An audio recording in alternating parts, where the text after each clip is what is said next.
بہت ساری باتوں میں سے ایک سورت کی اہم بات ما انزل، جو چیز نازل ہوئی وحی، اس پر بھی سورت نے بڑی پیاری باتیں کی ہیں۔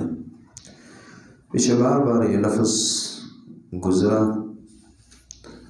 اور ترغیب اس طرف دلائی کہ یہ جو نازل ہوا رب العالمین کا دین، اسے دین اور قانون بنایا جائے، اسی پر فیصلے ہوں، اس کے حلال کو حلال جانا جائے اور حرام کو حرام جانا جائے اور اسے نافذ کیا جائے۔ تو یہاں یہ بیان ہے کہ جہاں بعض لوگ ما انزل الی الرسول کی قدر نہیں کرتے اور اس کے حلال کو حلال نہیں جانتے، حرام کو حرام نہیں مانتے، بعض وہ بھی ہیں کہ جو بڑی قدردانی کرتے ہیں وحی کی اور ان کی زندگی پر ما انزل الی الرسول کا بڑا گہرا اثر ہے۔ وَإِذَا سَمِعُوا مَا أُنزِلَ إِلَى الرَّسُولِ، جب وہ سنتے ہیں اور انہوں نے سنا وہ کلام جو رسول کی طرف اتارا گیا، تو جب یہ لوگ سنتے ہیں تو تَرَىٰ أَعْيُنَهُمْ، آپ دیکھیں گے ان کی آنکھوں کو تفیض مِنَ الدَّمْعِ، وہ بہتی ہیں آنسوؤں سے۔ آنکھیں نہیں بہتی، آنسو بہتے ہیں، لیکن یہ مبالغے کے لیے کہا گیا ہے کہ انہیں کو کہ بہت زیادہ آنسو بہیں۔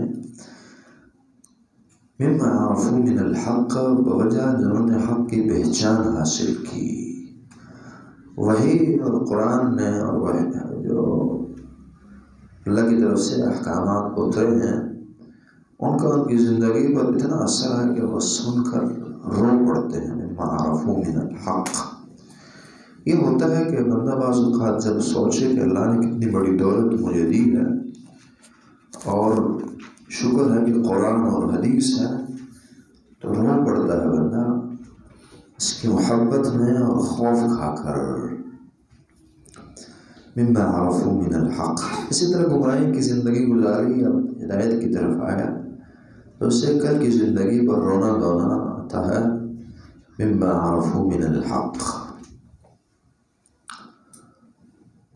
سنن الکبریٰ للنسائی کی حدیث 11,083 ہے،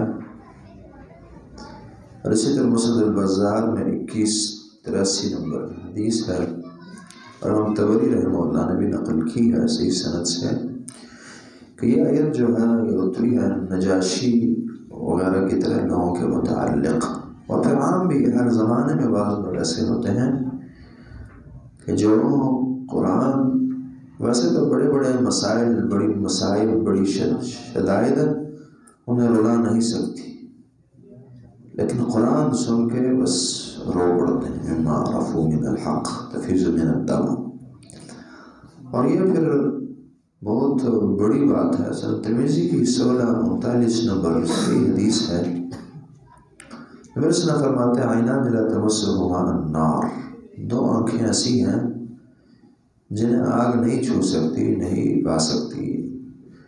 ایک ہے عین بکت من خشیت اللہ، وہ آنکھ جو اللہ کی خشیت اور خوف سے رو پڑے۔ یہ آنکھ جہنم نہیں جا سکتی، مطلب ہے کہ بندہ جہنم نہیں جائے۔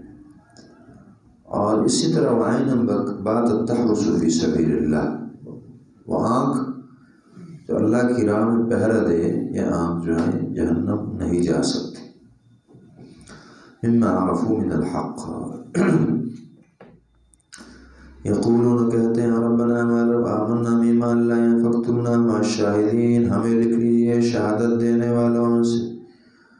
دین کی حقانیت کی شہادت دیتے ہیں، حق کی شہادت دیتے ہیں، ان کی صف میں ہمیں بھی داخل کر لیجیے۔ اسی طرح مع الشاہدین مومن بھی ہے نا، مسلمان مومن شاہد ہے یہاں، تو ہمیں ان میں سے لکھ دیجیے۔ وَمَا لَنَا لَا نُؤْمِنُ بِاللَّهِ، ہمیں لکھ دیجیے، ان میں شامل کر لیجیے، ان کے ساتھ حشر کیجیے ہمارا۔ وَمَا لَنَا لَا نُؤْمِنُ بِاللَّهِ، اور ہمیں کیا ہے کہ ہم اللہ پر ایمان نہیں لائیں گے، ہم کیوں اللہ پر ایمان نہیں لائیں؟ وَمَا جَاءَنَا مِنَ الْحَقِّ، اور جو ہمارے پاس حق پہنچا، اس کے بنا ہم کیوں ایمان، حق آ گیا تھا ہم کیوں ایمان نہیں لائے؟ اور ساتھ یہ ہے اس ایمان کے بنا ہمیں جنت بھی ملے گی تو کیوں ہم نہ ایمان قبول کریں؟ اور ہم یہ امید رکھتے ہیں یدخلنا ربنا کہ داخل کرے گا ہمیں ہمارا رب مع القوم الصالحین، نیک لوگوں کے ساتھ میں بھی داخل کر دے گا۔ ہم یہ تمنا رکھتے ہیں اللہ سے، ہمیں یہ نیک اور اچھی امید ہے تو ہم کیوں نہ اس پر ایمان لائیں؟ دنیا میں بھی ہوتا ہے جس سے آپ کو اچھی امید اسے ناراض نہیں کرتے، اسے خوش رکھتے ہیں، جس سے امیدیں واپس نہ ہوں آپ کی، کسی کام کے ہو جانے کی طمع ہو، حرص ہو، تو ہم یہ تمنا رکھتے ہیں، ہماری یہ امید ہے کہ اللہ ہمیں نیک لوگوں کے ساتھ داخل بھی کریں گے۔ ہم اس کے محتاج ہیں تو کیوں نہیں ایمان لائیں؟ انسان اللہ کا محتاج ہے، بھلے وہ کم ظرف ہے، محتاج ہو کر بھی اللہ کا باغی ہے۔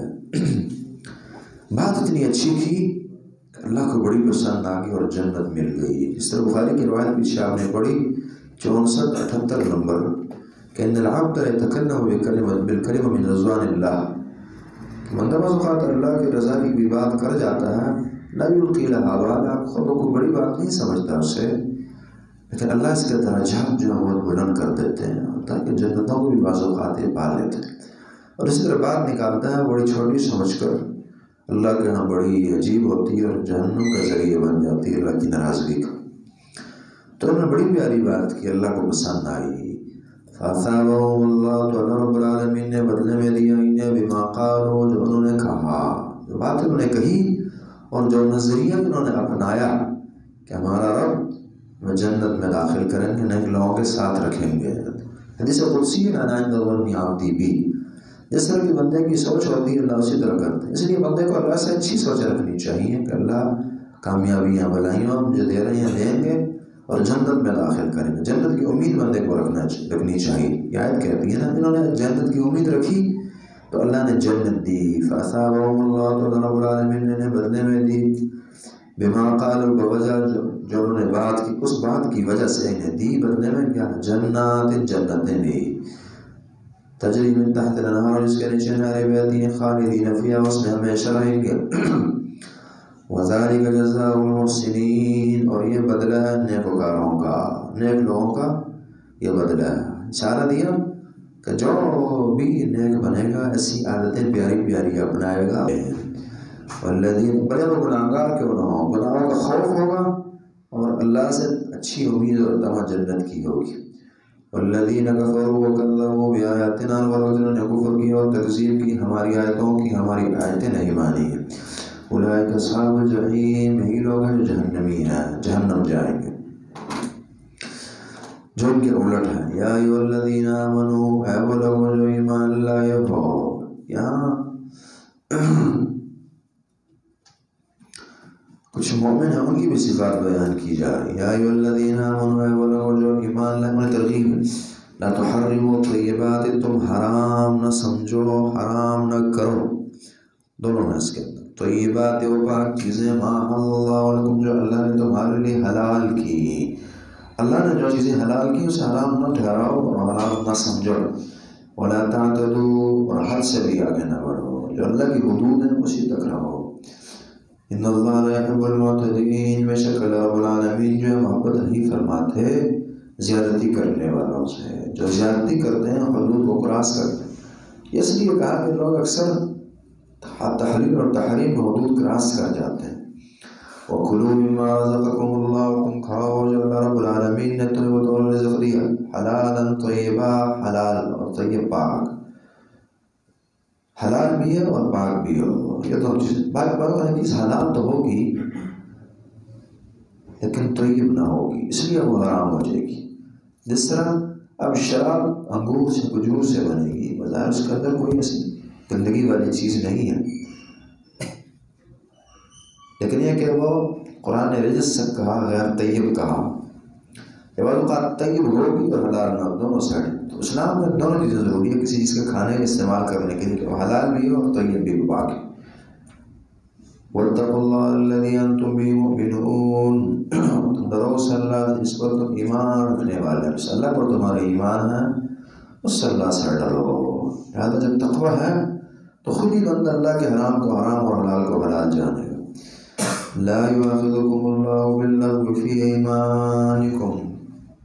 کئی دفعہ یہ ہوتا ہے کہ بندہ ایک چیز حلال ہے اور قسم اٹھا کے اس کو حرام قرار دیا اپنے لیے، یا اس کے الٹ حرام کو حلال قرار دیا. قسموں کا یعنی کہ بڑا دخل ہے حلال اور حرام میں، تو اس طرف اشارہ ہے.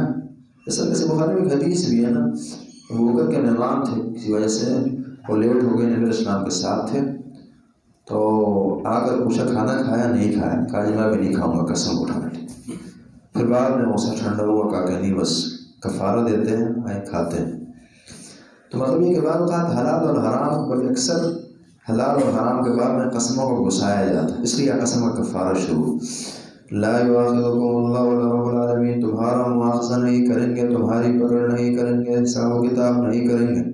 باللغو فی ایمانکم، تمہاری جو لغو قسمیں ہیں اس پر تمہارا مواخذہ نہیں کریں گے.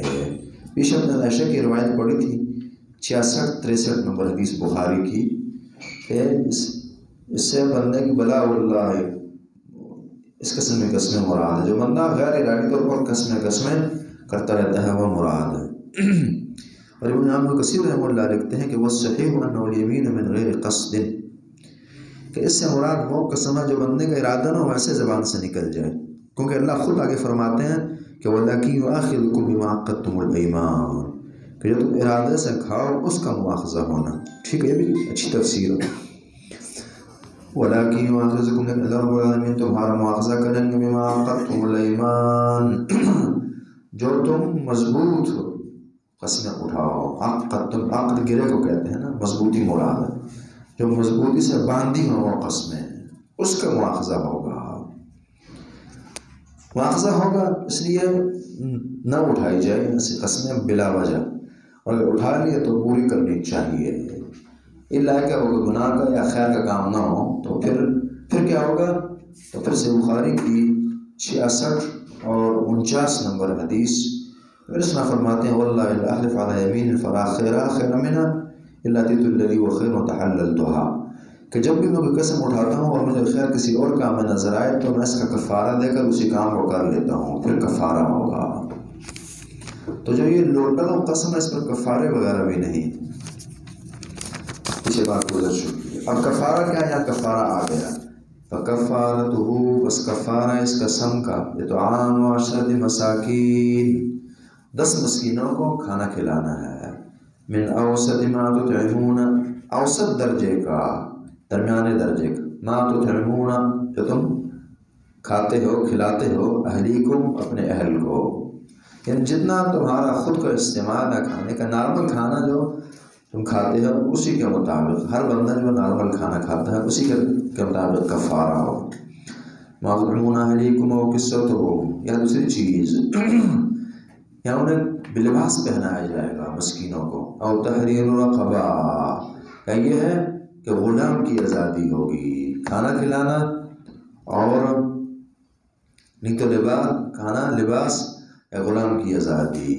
اگر یہ نہ ہو فمن لم یجد فصیام 3 ایام، اگر یہ نہ پائے تو 3 دن کے روزے ہیں. یا یہ بات سمجھ لینی چاہیے، ہمارے یہاں مشہور ہے قسم کا کفارہ جو ہے وہ 3 دن کے روزے ہیں. 3 دن کے روزے ہیں، لیکن یہ آخری سٹیپ ہے. اس سے پہلے دنوں کھانا کھلانا، لباس، کپڑے شپڑے اپنا کر لینا، غلام کی آزادی ہے. قرآن کہتا ہے اگر یہ نہ ہو تو فصیام 3 ایام، پھر 3 دنوں کے روزے. یہ سیکنڈ سٹیپ، ہم شروع یہیں سے کر جاتے ہیں. نہیں، غلط. ذالک کفارۃ ایمانکم، یہ کفارہ ہے تمہاری قسموں کا. اذا حلفتم، جب تم قسم اٹھاؤ، حلف اٹھاؤ. واحفظوا ایمانکم، ٹھیک ہے کفارے ہیں، لیکن واحفظوا ایمانکم، تم حفاظت کرو اپنے قسموں کی، حفاظت کرنی ہے. واحفظوا ایمانکم، جہاں اپنی قسم کی حفاظت کرنی ہے، فالتو قسم نہیں اٹھانی، اٹھا لی ہے پورا کریں گے، اور اگر پورا کرنے کے لیے کفارہ ادا کریں گے اور کفارہ اسی شرعی طریقے کے مطابق کفارہ ادا کریں گے. تو جہاں یہ ہے وہاں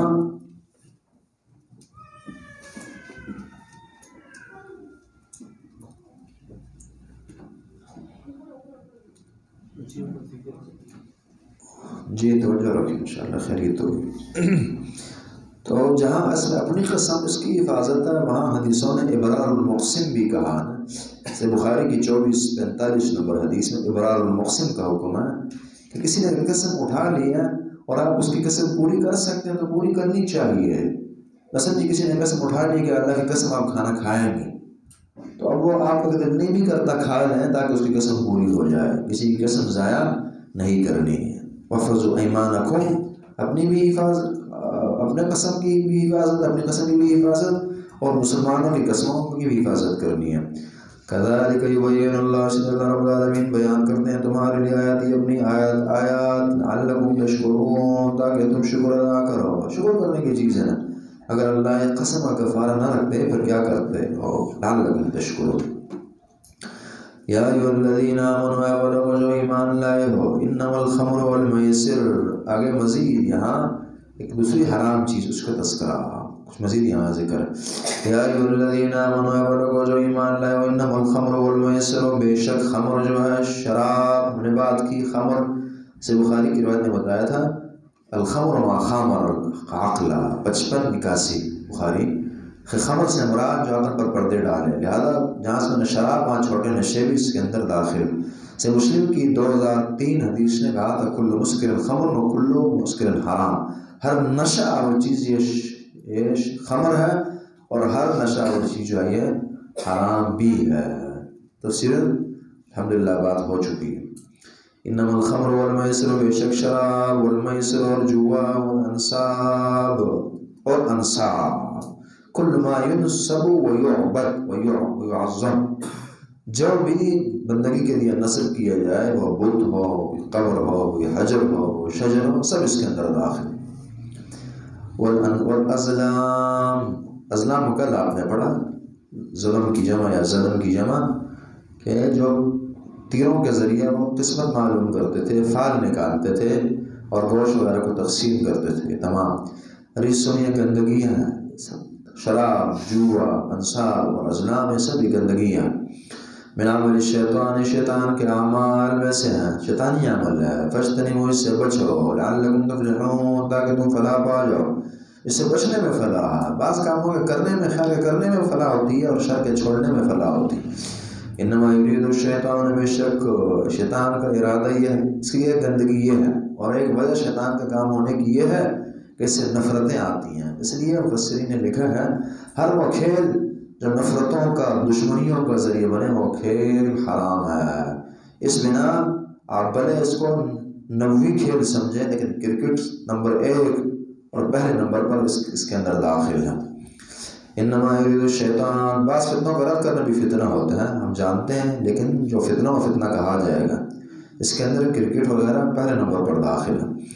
انما یرید الشیطان، بے شک شیطان کا یہ ارادہ ہے، یوقع بینکم العداوہ، کہ وہ ڈالے تمہارے درمیان العداوہ، دشمنی کو، والبغضاء، اور بغض اور کینہ، فی الخمر والمیسر، شراب میں، یعنی شراب کے ذریعے اور جوئے کے ذریعے۔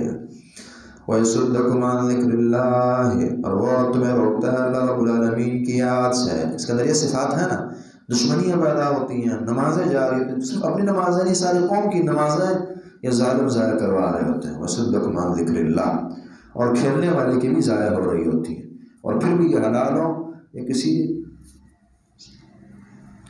خاص بندے کا ہی فتویٰ ہو سکتا ہے، عالم ربانی اس کے جواز کا فتویٰ نہیں دے سکتا۔ اس سے آپ سختی سمجھیں، نرمی سمجھیں، لیکن یہی حقیقت ہے۔ وَيَصُدَّكُمْ عَنْ ذِكْرِ اللَّهِ، اور شیطان تمہیں روکتا ہے اللہ رب العالمین کی یاد سے، وَعَنِ الصَّلَاةِ، اور نمازوں سے بھی۔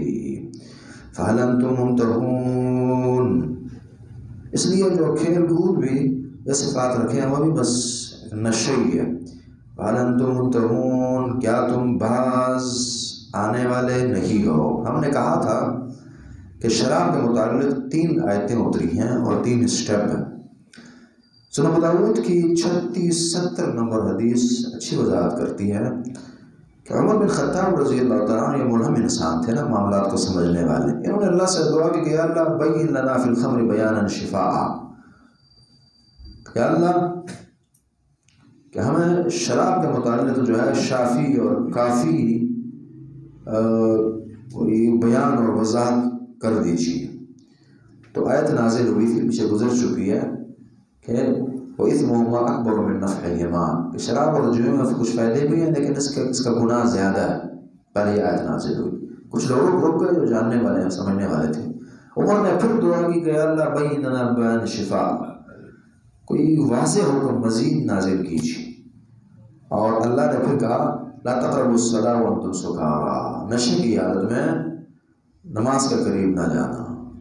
پھر اللہ سے دعا کی اللہ بیننا شفا بیان شفا، اللہ اس سے بھی واضح حکم شافی جواب حکم نازل کیجیے۔ اس وقت پھر یہ آیت اتری اور فائنل کہ بس هل انتم منتہون، کیا تم باز نہیں آؤ گے، یعنی باز کہ تمہیں آنا چاہیے۔ اب یہاں اس کی حرمت نازل ہوگی اور بس چھٹی ہوگی۔ اور اسی بنا پھر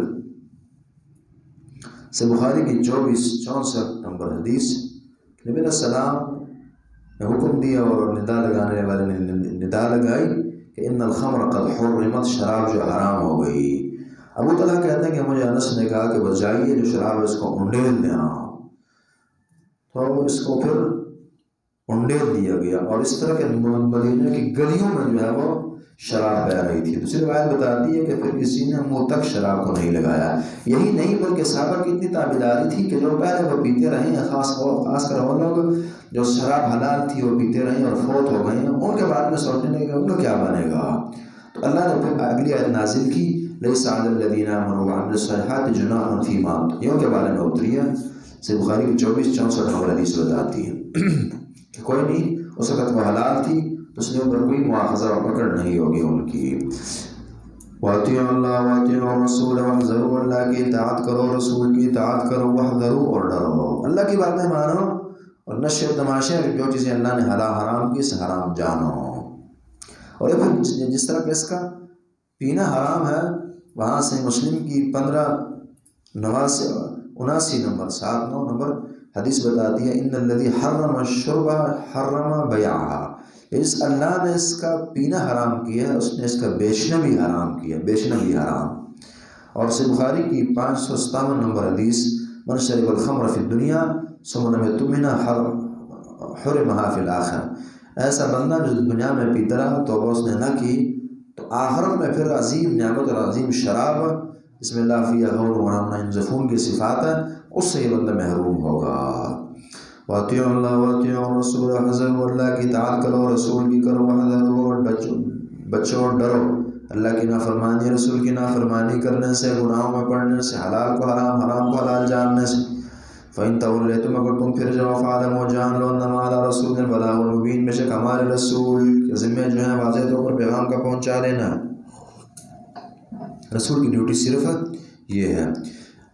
لیس علی الذین آمنوا، یعنی جو لوگ پیتے رہے تو کیا بنے گا، اس کا جواب لیس علی الذین آمنوا، نہیں ہے ان لوگوں پر جو ایمان لے، وعملوا الصالحات، انہوں نے اعمال کیے، جناح گناہ، فیما طعموا، اس نے جو انہوں نے کھایا، جو وہ کھا چکے، یعنی جو شراب انہوں نے پی۔ یہ پیچھے ہم نے بات کی تھی کہ کھانے پر پینے پر کھانے کا اطلاق ہو جاتا ہے، قرآن نے کیا فیما طعموا اذا متقوا، جب تقوی اختیار کریں، ٹھیک ہے، جو پہلے بھی اس کا مواخذہ نہیں ہوگا۔ وآمنوا، اور بشرطے کہ بندہ متقی پرہیزگار تھا، وآمنوا اور ایمان لائے، وعملوا الصالحات، نیک اعمال کیے، ثم اتقوا وآمنوا، پھر وہ تقوی اختیار کرے اور پھر ایمان لائے، ثم اتقوا واحسنوا، پھر تقوی اختیار کرے پھر نیکیاں کرے۔ اس لیے بار بار کہا جا رہا ہے کہ شراب نشے کی عادت چھوٹتی نہیں ہے نا، کہ بس نے بریک لگائی اور اب نیک اعمال شروع کر دیے اور حتیٰ کہ دین کے اندر ترقی کی، احسان کے درجے کو پا گیا اور کلی طور پر چھوڑ دی شراب، تو کوئی نہیں انہیں اللہ بخشیں گے۔ واللہ یحب المحسنین، اللہ رب العالمین محبت فرماتے ہیں احسان کرنے والوں سے، محسنین سے، اللہ کی صحیح دلی بندگی کرنے والوں سے۔ یا ایھا الذین آمنوا، وہ لوگ جو ایمان لائے ہو، لَیَبْلُوَنَّکُمُ اللَّهُ، اللہ تمہیں ضرور آزمائیں گے۔ یہاں پھر شکار کے حلال اور حرمت کا بیان، تحلیل اور تحریم کا۔ یا ایھا الذین آمنوا لَیَبْلُوَنَّکُمُ اللَّهُ، اللہ تمہیں ضرور آزمائیں گے، بِشَیْءٍ مِّنَ الصَّیْدِ، کچھ شکار کے ذریعے، تنالوا ایدیکم، جو جسے تم کرتے ہو، حاصل کرتے ہو، جسے پہنچتے ہیں، ایدیکم تمہارے ہاتھوں کے ذریعے وہ شکار ہو، ورماحکم، یا تمہارے نیزے انہیں پہنچتے ہیں، نیزوں کے ذریعے شکار ہو، اللہ تمہیں آزمائیں گے۔ یہاں تو سمجھ آئی جو اللہ کی حرام کردہ چیزیں یہ اللہ کی آزمائش ہوتی ہے کہ بندہ رکتا ہے یا نہیں رکتا، اللہ آزمائیں گے۔ لیعلم اللہ، تاکہ اللہ معلوم کرے، ظاہر کرے، من یخافہ کہ کون اس اللہ سے ڈرتا ہے، بالغیب بن دیکھے، تنہائی میں۔ غیب کا ایمان کس کا؟ کوئی نہیں دیکھ رہا تو بندہ پھر بھی شکار نہیں کر رہا۔ لیعلم اللہ من یخاف بالغیب، تاکہ اللہ جانے کہ کون بن دیکھے اور غیب میں اللہ سے ڈرتا ہے۔ یہ اصل ایمان ہے، ایمان بالغیب اصل ایمان یہی ہے۔ ایمان بالحاضر تو ہر بندے کا ہی ہے نا، ہر بندہ ظاہر ٹھیک رہتا ہے، تنہائیوں میں اللہ کی نافرمانی ہم کر جاتے۔ فمن اعتدى بعد ذلك، بس جو کوئی زیادتی کرے اس کے بعد بھی، فلہو عذاب علیم، اس کے دردناک عذاب ہوگا اللہ کی بات نہ مانے اور ان دنوں خاص طور پر احرام وغیرہ میں شکار کرتا پھر رہا ہو۔ یا ایھا الذین آمنوا، لوگو جو ایمان لے ہو، لا تقتلوا الصید، تم نہ قتل کرو شکار کو، وانتم حرم، اس حال میں کہ تم حالت احرام میں ہو، دوسرا معنی حرم میں ہو، دونوں مراد۔ کل ہم نے بات کی تھی کہ بندہ محرم آدمی نہ شکار کر سکتا ہے، نہ کسی کی مدد کی جا سکتی ہے، حتیٰ کہ اشارہ تک نہیں کر سکتا، نہ اس محرم کی نیت سے اس کے لیے شکار کیا جا سکتا۔ ہاں اتفاقی طور پر کسی اور نے کیا سے پیش کر دیا، ٹھیک ہے۔ ومن قتلہ منکم متعمدا، جو قتل کرے اسے منکم تم میں سے متعمدا جان بوجھ کر، تو اس سے خطا نکل گئی۔ اگر خطا کسی نے شکار کو کر دیا، اسے نہیں خبر کہ میں تو احرام میں ہوں اور بس تیر مار دیے، تو اس سے خارج ہوگا۔ جان بوجھ کر شکار کرے، فجزاء مثل ما قتل من النعم، اب کفارہ دے گا۔ اگر محرم آدمی شکار کرے تو کفارہ کیا ہے؟ فجزاء مثل ما قتل من النعم، پس بدلہ ہوگا اسی کے مثل جو اس نے قتل کیا، من النعم چوپایوں میں سے، جس طرح کا جانور قتل کیا اور شکار کیا اسی طرح کا کفارہ دے گا۔ مثلا ہرن شکار کی ہے تو بکری اللہ کے راستے میں پھر قربان کرے گا، کفارہ دے گا۔ نیل گائے کی ہے تو عام گائے دے گا۔ یحکم بہ ذوی عدل منکم، اب اس کا فیصلہ یہ کہ یہ قربانی ہونی چاہیے، یہ کفارہ ہونا چاہیے، یہ فیصلہ بندہ خود نہیں کرے گا، بلکہ یہ چونکہ خود بندہ پھر اپنے بارے میں نرمی کا پہلو برتتا ہے نا، اس لیے یحکم بہ ذوی عدل منکم، فیصلہ کریں گے اس کا ذوی عدل منکم، دو عادل والے منکم تم میں سے، دو عادل بندے ڈھونڈے جائیں گے اور مسلمان ہوں گے، منکم، ہدی بالغ الکعبۃ، بطور ہدی اور قربانی کے، بالغ الکعبۃ جو پہنچنے والی ہو کعبے کو، بالغ الکعبہ ابن کثیر صاحب کہتے ہیں اے واصلا، پہنچنے والی ہو کعبے کو۔ او کفارۃ طعام مساکین، یا کفارہ مسکین کے کھانے کا، یا پھر سیکنڈ اسٹیپ ہے کہ مسکینوں کو یہ کھانا کھلائے گا۔ کھانا پھر کیا ہوگا؟ حدیث نے وضاحت کی ہے اس کی کہ نصف سا ایک مسکین کو، نصف سا تقریباً 1 کلو کے لگ بھگ بن جاتا ہے۔ تو اب کفارہ طعام مساکین، یا کفارہ پھر مسکین کا بندہ دے گا۔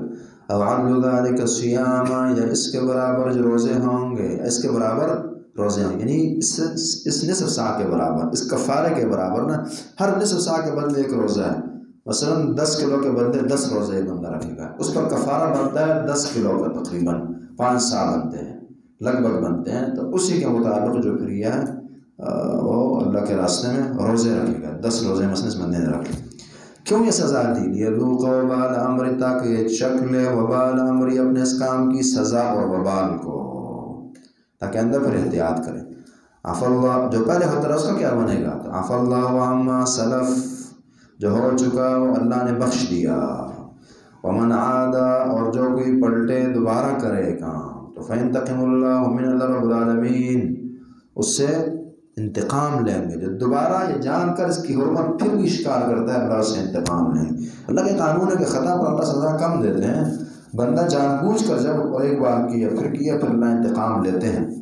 واللہ عزیز انتقام، اللہ رب العالمین خوب غالب ہے، لے سکتے ہیں انتقام، اور جو انتقام والے ہیں، جہاں معافی ہے اللہ کی وہاں انتقام بھی ہے۔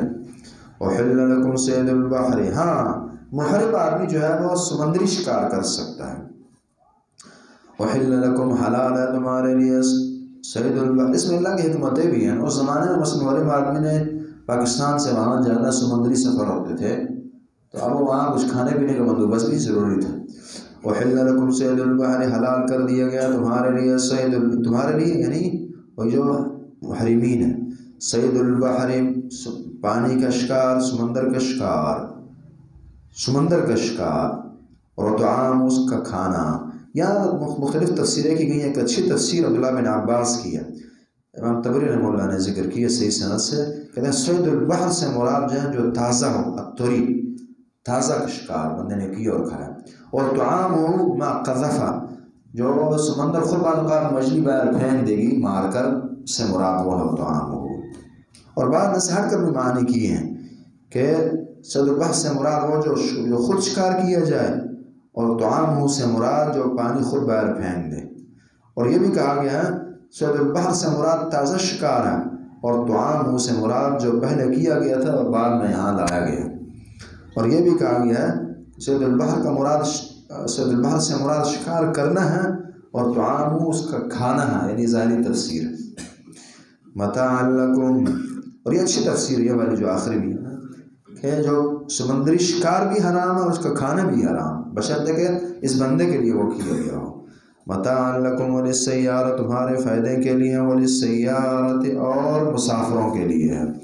اس لیے مسافر ہیں نا، لمبے سفر کر رہے ہیں تو سمندری شکار وغیرہ کر کے کھا سکتے ہیں، مجبوری ہے ان کی۔ وحرم علیکم صید البر، اور حرام کیا گیا تم پر تمہارے لیے خشک کا شکار جو وہ حرام ہے، ما دمتم حرما، جب تک تم احرام کی حالت میں ہو، جب تک احرام کی حالت تو بری کا، بر کا شکار جو اور خشکی کا شکار نہیں استعمال کر سکتے۔ واتقوا اللہ الذی الیہ تحشرون، اللہ سے ڈرو جس کی طرف تم جمع کیے جاؤ گے۔ اللہ کے پاس جمع ہونا مطلب یہ کہ حساب و کتاب ہوگا، اگر نافرمانیاں کرو گے سزائیں دے گا وہ اللہ۔ تحشرون، جعل اللہ الکعبۃ البیت الحرام، چونکہ کعبے کے متعلق ہی حج وغیرہ کے مسائل ہیں اس لیے کعبے کی عظمت ہے۔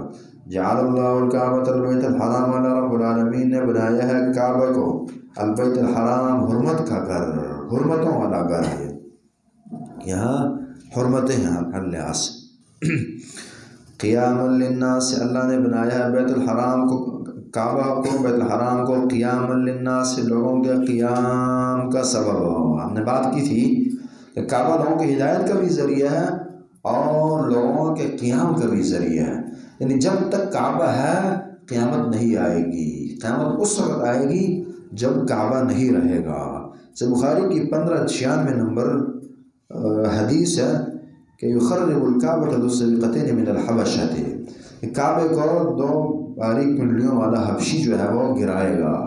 اور پھر امام حجر رحمہ اللہ فتح الباری میں لکھتے ہیں یہ بالکل آخری زمانے کی بات ہے کہ جب دنیا میں، جس طرح کہ مسلم کی روایت 148 کہ لا تقوم الساعة حتى يقال لا يقال في الارض اللہ اللہ، تو قیامت اس وقت تک نہیں آئے گی جب تک دنیا میں کوئی بھی ایک اللہ اللہ کہنے والا ہوگا۔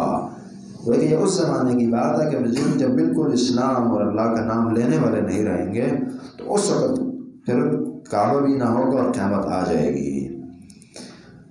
تو یہ ہے کہ کعبہ جو ہے یہ لوگوں کے قیام کا ذریعہ۔ مسند احمد کی 46 اور 19 نمبر حدیث اس سے بھی عجیب ہے کہ نہیں یستحل هذا البیت الا اہلہ، ایک پیشن گوئی ہے کہ اس سے پہلے جو کعبہ ہے نا، اس حبشی سے پہلے احادیث سے سمجھ آتی ہے کہ کعبے کی حرمت کو نہیں پامال کریں گے مگر اس کے اہل ہی کریں گے۔ کافروں کو اللہ ہمت نہیں دے گا، مسلمانوں بعض اوقات لڑائیاں بھی کی، ایسے مسائل بنے ہیں، ان کافروں سے اللہ سیو رکھے گا، مسلمان ہی اس کی بھی حرمتی کریں گے جو چھوٹی موٹی ہوگی، اللہ کہ آخر میں آ کر جو یہ حبشی آدمی گرائے گا اور ختم کر دے گا، اس کے خزانے حدیث کہتی ہیں نکال لے گا، اور پھر اس کے بعد دوبارہ یہ قائم دوبارہ بنے گا بھی نہیں، حدیث میں بھی الفاظ ہے، اور پھر قیامت میں برپا ہو جانا۔ جعل اللہ الکعبۃ البیت الحرام، اللہ نے کعبہ بیت الحرام کو بنایا قیاما للناس، لوگوں کے قیام کا ذریعہ، والشہر الحرام، اسی طرح شہر حرام کو بھی، حرمت والے مہینے 4، والہدی، اور ہدی اور قربانی کو بھی، والقلائد، اور پٹے والے جانور جو ہیں انہیں بھی بنایا ہے لوگوں کے قیام کا ذریعہ، ہدایات کا ذریعہ۔ ذالک لتعلموا، تاکہ تم جان لو، ان اللہ، بے شک اللہ رب العالمین، یعلم، جانتا ہے، ما فی السماوات و ما فی الارض، جو زمین، جو آسمانوں میں اور جو زمین، اللہ سب جانتے ہیں۔ یہ کیا پیاری بات کہی گئی ہے، ذالک لتعلموا ان اللہ یعلم ما فی السماوات و ما فی الارض، کہ تم جان لو کہ اللہ جانتے ہیں۔ دیکھیں جاننے کی بہت بڑی اور زیادہ اقسام ہیں، ان قسموں میں سے اعلیٰ جاننے کی قسم اور اعلیٰ علم یہ ہے کہ بندہ جان لے کہ اللہ جانتے ہیں، اور انما العلم عند اللہ، یہ سب اللہ جانتے ہیں، میں کیا جانتا ہوں۔ ولا يحيطون بشيء من علمه الا بما شاء ذلك لتعلموا ان الله علم، کہ تم جان لو کہ اللہ جانتے ہیں۔ اور بندہ جب یہ جان لے کہ اللہ جانتا ہے وہ خود ہی سیدھا ہو جاتا ہے۔ اللہ جب سب میرے معاملات جانتے ہیں، دل کو، ظاہر کو، باطن کو، تو کیا وہ بگاڑ پیدا کرے گا؟ اسے کہتے ہیں العلم بعلم اللہ۔ انسان کی ہدایت کا بہت بڑا ذریعہ العلم بعلم اللہ، کہ بندہ اللہ کے علم کو جانے، خود پر ہر چیز پر اللہ کے علم کو جاننے اور مان لے۔ ذَلِكَ تَعْلَمُوا أَنَّ اللَّهَ يَعْلَمُ مَا فِي السَّمَاوَاتِ وَمَا فِي الْأَرْضِ وَأَنَّ اللَّهَ بِكُلِّ شَيْءٍ عَلِيمٌ۔ رب العالمین بے شک ہر چیز پر عالم ہے، جاننے والا، یہ بھی جان لو، علم جان لو، پھر فرمایا جان لو، بار بار جان لو، جان لو۔ علم کا لفظ یہ بہت بڑی چیز ہے، علم جان لو ان اللہ شدید العقاب۔ علم بڑی چیز ہونی بھی چاہیے نا۔ آپ نے اگر اپنی زندگی 50-60 سال گزاری ہے یا گزاریں گے، بڑے علم حاصل کیا ہوں گے، لیکن جو قبر میں چیز صاحب جائے گی وہ یہ علم قرآن و حدیث کا ہی جائے گا، باقی سارا کچھ ادھر ہی رہ جانا۔ اسی لیے بہت بڑا علم، علم ان اللہ شدید العقاب۔ یہ ترجمے کی کلاسیں، یہ تفسیر کی، یہ قرآن کی، یہ حدیث کی، یہ علم آپ کے کام کا آگے جائے گا، باقی سب کچھ ادھر ہے۔ ڈاکٹر صاحب، انجینئر صاحب، فلانے صاحب، ان کو تمام جتنا بھی صحبت کا معاملہ وہ دنیا میں رہ جائے گا، اور باقی جو اصل صحبت ہے انسان کے ساتھ رہنے والی وہ قرآن و حدیث کی، وحی کی۔ علم جانو ان اللہ شدید العقاب، بے شک اللہ رب العالمین سخت سزا والے ہیں، ان اللہ غفور الرحیم، اللہ بخشنے والے اور مہربان بھی ہے۔ دونوں چیزیں جاننی ہیں، کیا پیاری پیاری بات اللہ نے کہی ہے۔ لوگ یہ تو جانتے ہیں اللہ غفور الرحیم ہے، اللہ کہتے ہیں نہیں، دونوں جانو، یہ بات بھی جانو کہ اللہ شدید العقاب ہے، اور یہ بھی جانو کہ اللہ غفور الرحیم ہے۔ کیونکہ ایمان بین الخوف والرجاء والی بات ہے نا، کہ ایمان اللہ کے خوف اور اللہ کی امید کے درمیان اللہ کا خوف بھی بندے کو ہوگا، اور اللہ کی محبتیں اور اچھی امیدیں بھی اللہ سے وابستہ ہوں گی۔ ما علی الرسول الا البلاغ، رسول کے ذمہ نہیں ہے مگر واضح طور پر پہنچا دینا۔ رسول کی ذمہ داری ہے کہ واضح طور پر اللہ کا پیغام پہنچا دے۔ واللہ یعلم ما تبدون، اللہ رب العالمین خوب جانتے ہیں جو تم جو ظاہر کرتے ہو، وما تکتمون جو چھپاتے ہو۔ اللہ تمہاری ظاہر کردہ اور اسی طرح چھپائی گئی چیزیں جو ہیں وہ سب جانتے ہیں۔ وما تکتمون قل لا يستوي الخبيث، یہاں پھر علم کی بات کی نا، واللہ یعلم ما تبدون وما تکتمون۔ قل لا يستوي الخبيث، کہہ دیجئے برابر نہیں خبیث اور ناپاک چیز، وہ طیب اور پاک۔ کیسے طیب اور خبیث برابر ہو جائیں، اچھے اور برے برابر ہو جائیں؟ وَلَوْ أَعْجَبَكَ كَثْرَةُ الْخَبِيثِ، اگرچہ تعجب میں ڈالے آپ کو، اچھی لگے کثرت الخبیث، خبیث کی کثرت۔ انسانوں کی طبیعت ہوتی ہے نا، انہیں خبیث چیزیں اور جو اللہ کی بغاوتوں والی ہوتی ہیں اور ظاہر چمکتی دھمکتی ہوتی ہیں اچھی لگتی ہیں۔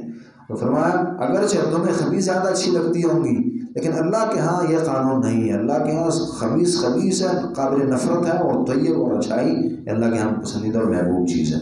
فاتقوا اللہ یا اولی الالباب، بس ڈرو اللہ رب العالمین سے، یا اولی الالباب، یا عقل مندوں۔ پیچھے بھی ایسی بات گزر چکی ہے، ہم نے کہا تھا کہ تقوی جو ہے یہ عقل مندوں کی صفت ہے۔ بیوقوف آدمی ہوگا جو اللہ سے نہیں ڈرے گا، اور جو اللہ سے نہیں ڈرتا وہ بیوقوف ہے، بھلے بڑی بڑی ڈگریاں، بڑی صلاحیتیں کیوں نہ رکھتا ہو دنیاوی۔ فاتقوا اللہ یا اولی الالباب، سے رب العالمین سے ڈرو، یا اولی الالباب، یا عقل مندو، لعلکم تفلحون، تاکہ تم فلاح پا جاؤ۔ قرآن نے ایک سے زیادہ مرتبہ چیز استعمال کی ہے کہ تقوی جو ہے یہ فلاح کا ذریعہ ہے، کامیابیاں تقوی سے ملتی ہے۔ فاتقوا اللہ یا اولی الالباب، بس اللہ سے ڈرو، یا عقل مندو، لعلکم تفلحون، تاکہ تم فلاح پا جاؤ، شاید بھی تمہیں کامیابی ملے۔ ربنا تقبل منا انک انت السمیع العلیم وتب علينا إنك أنت التواب الرحيم۔ أقول قولي هذا واستغفر الله لي ولكم ولسائر المسلمين، والسلام على رسول الله الأمين ونفخه ونفثه۔ بسم الله الرحمن الرحيم، يا أيها الذين آمنوا لا تسألوا عن أشياء إن تبد لكم تسؤكم۔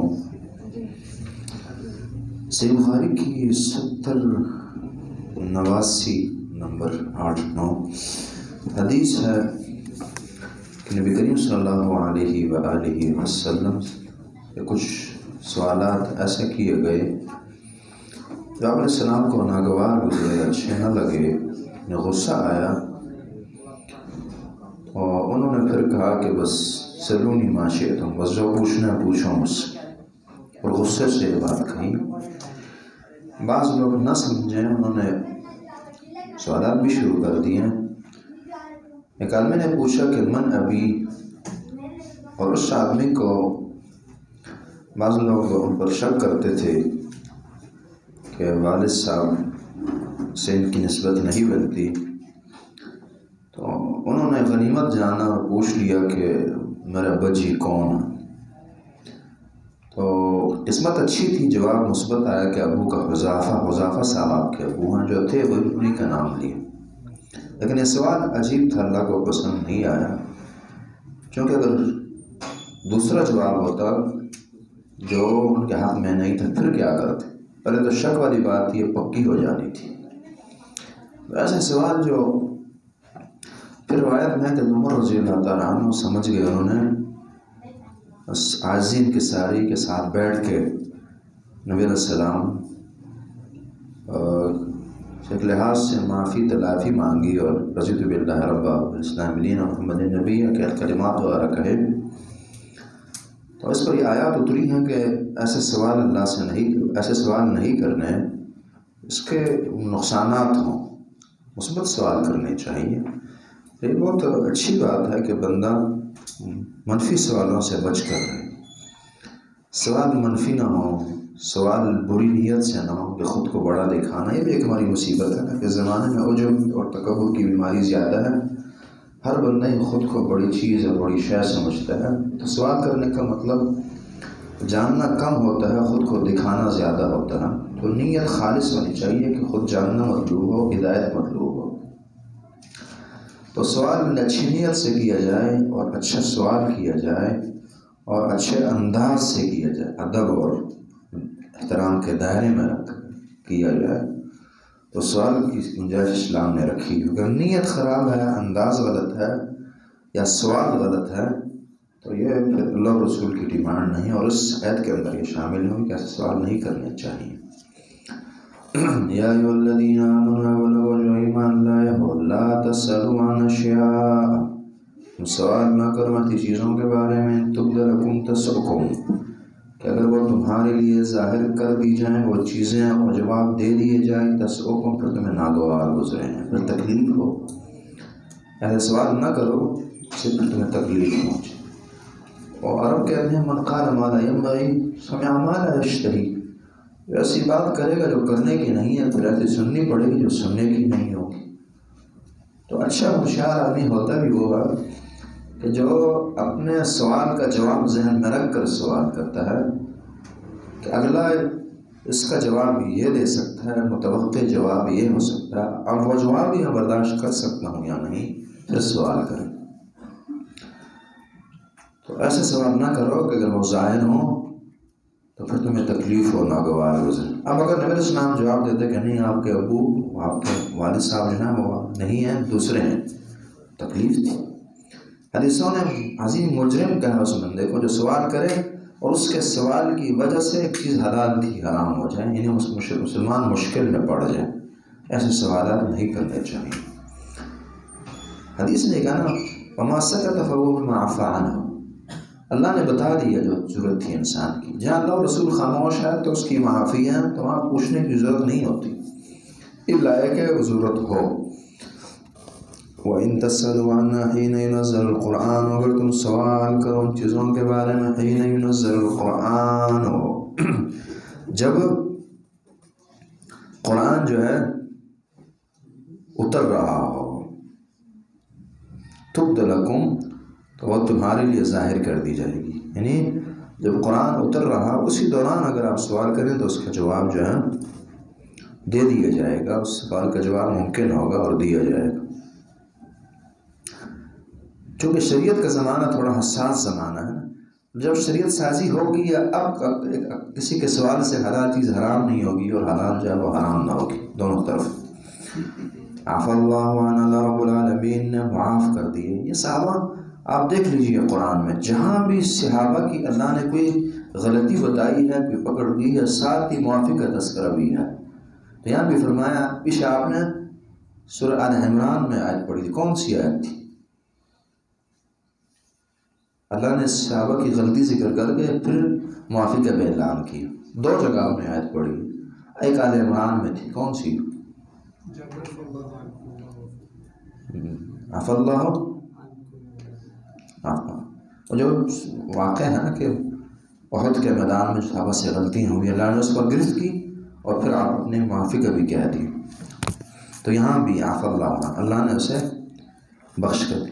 اس کا مفسرین نے دوسرا معنی یہ بھی کیا ہے کہ سوال آنے کے بعد چیزیں اللہ نے ذکر نہیں کی تو عفا اللہ عنہا، اللہ نے اس حدیث نے کہا نبی وہ بھی معافی عنہ کہ اللہ نے وہ بخشی ہیں جو اللہ نے نہیں بتائی. اللہ بھولے نہیں ہیں، نہیں بتائی، اس کا مطلب ہے کہ وہ اجازت تھی کسی حد تک. عفا اللہ عنہ، اللہ نے اس سے درگزری رکھی ہے، معافی رکھی ہے اور سکوت اختیار کی ہے اللہ سے.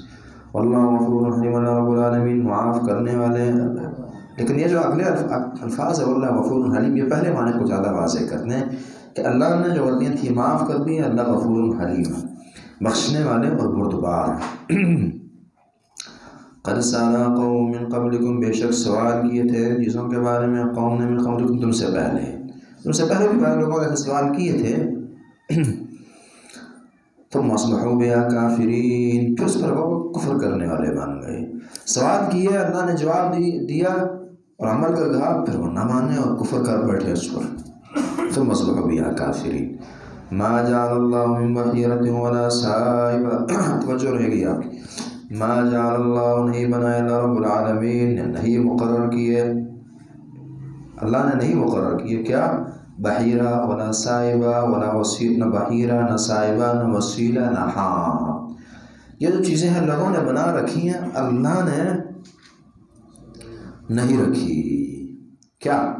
تو بحیرہ، سائبہ، وسیلہ ولا حام، اس کی مختلف تفسیریں کی گئی ہیں. ہم یہاں ایڈ کریں گے جو ہم بخاری رحمہ اللہ نے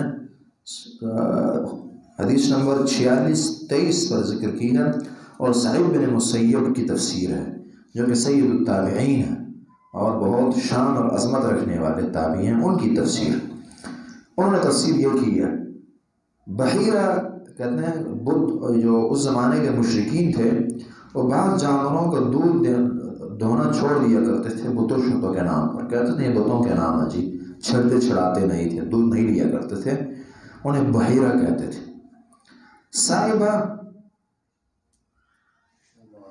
بعض اوقات وہ مطلق طور پر کسی جانور کو بتوں کے نام پر وقف کر دیے کرتے تھے. پیچھے دودھ کی بات تھی نا، یہاں بس آزاد چھوڑ دینا اور بس جو کچھ بھی ہونا اس پر سواری کرنی، ان کو تکلیف دینی یا کام کاج لینا، سائبہ.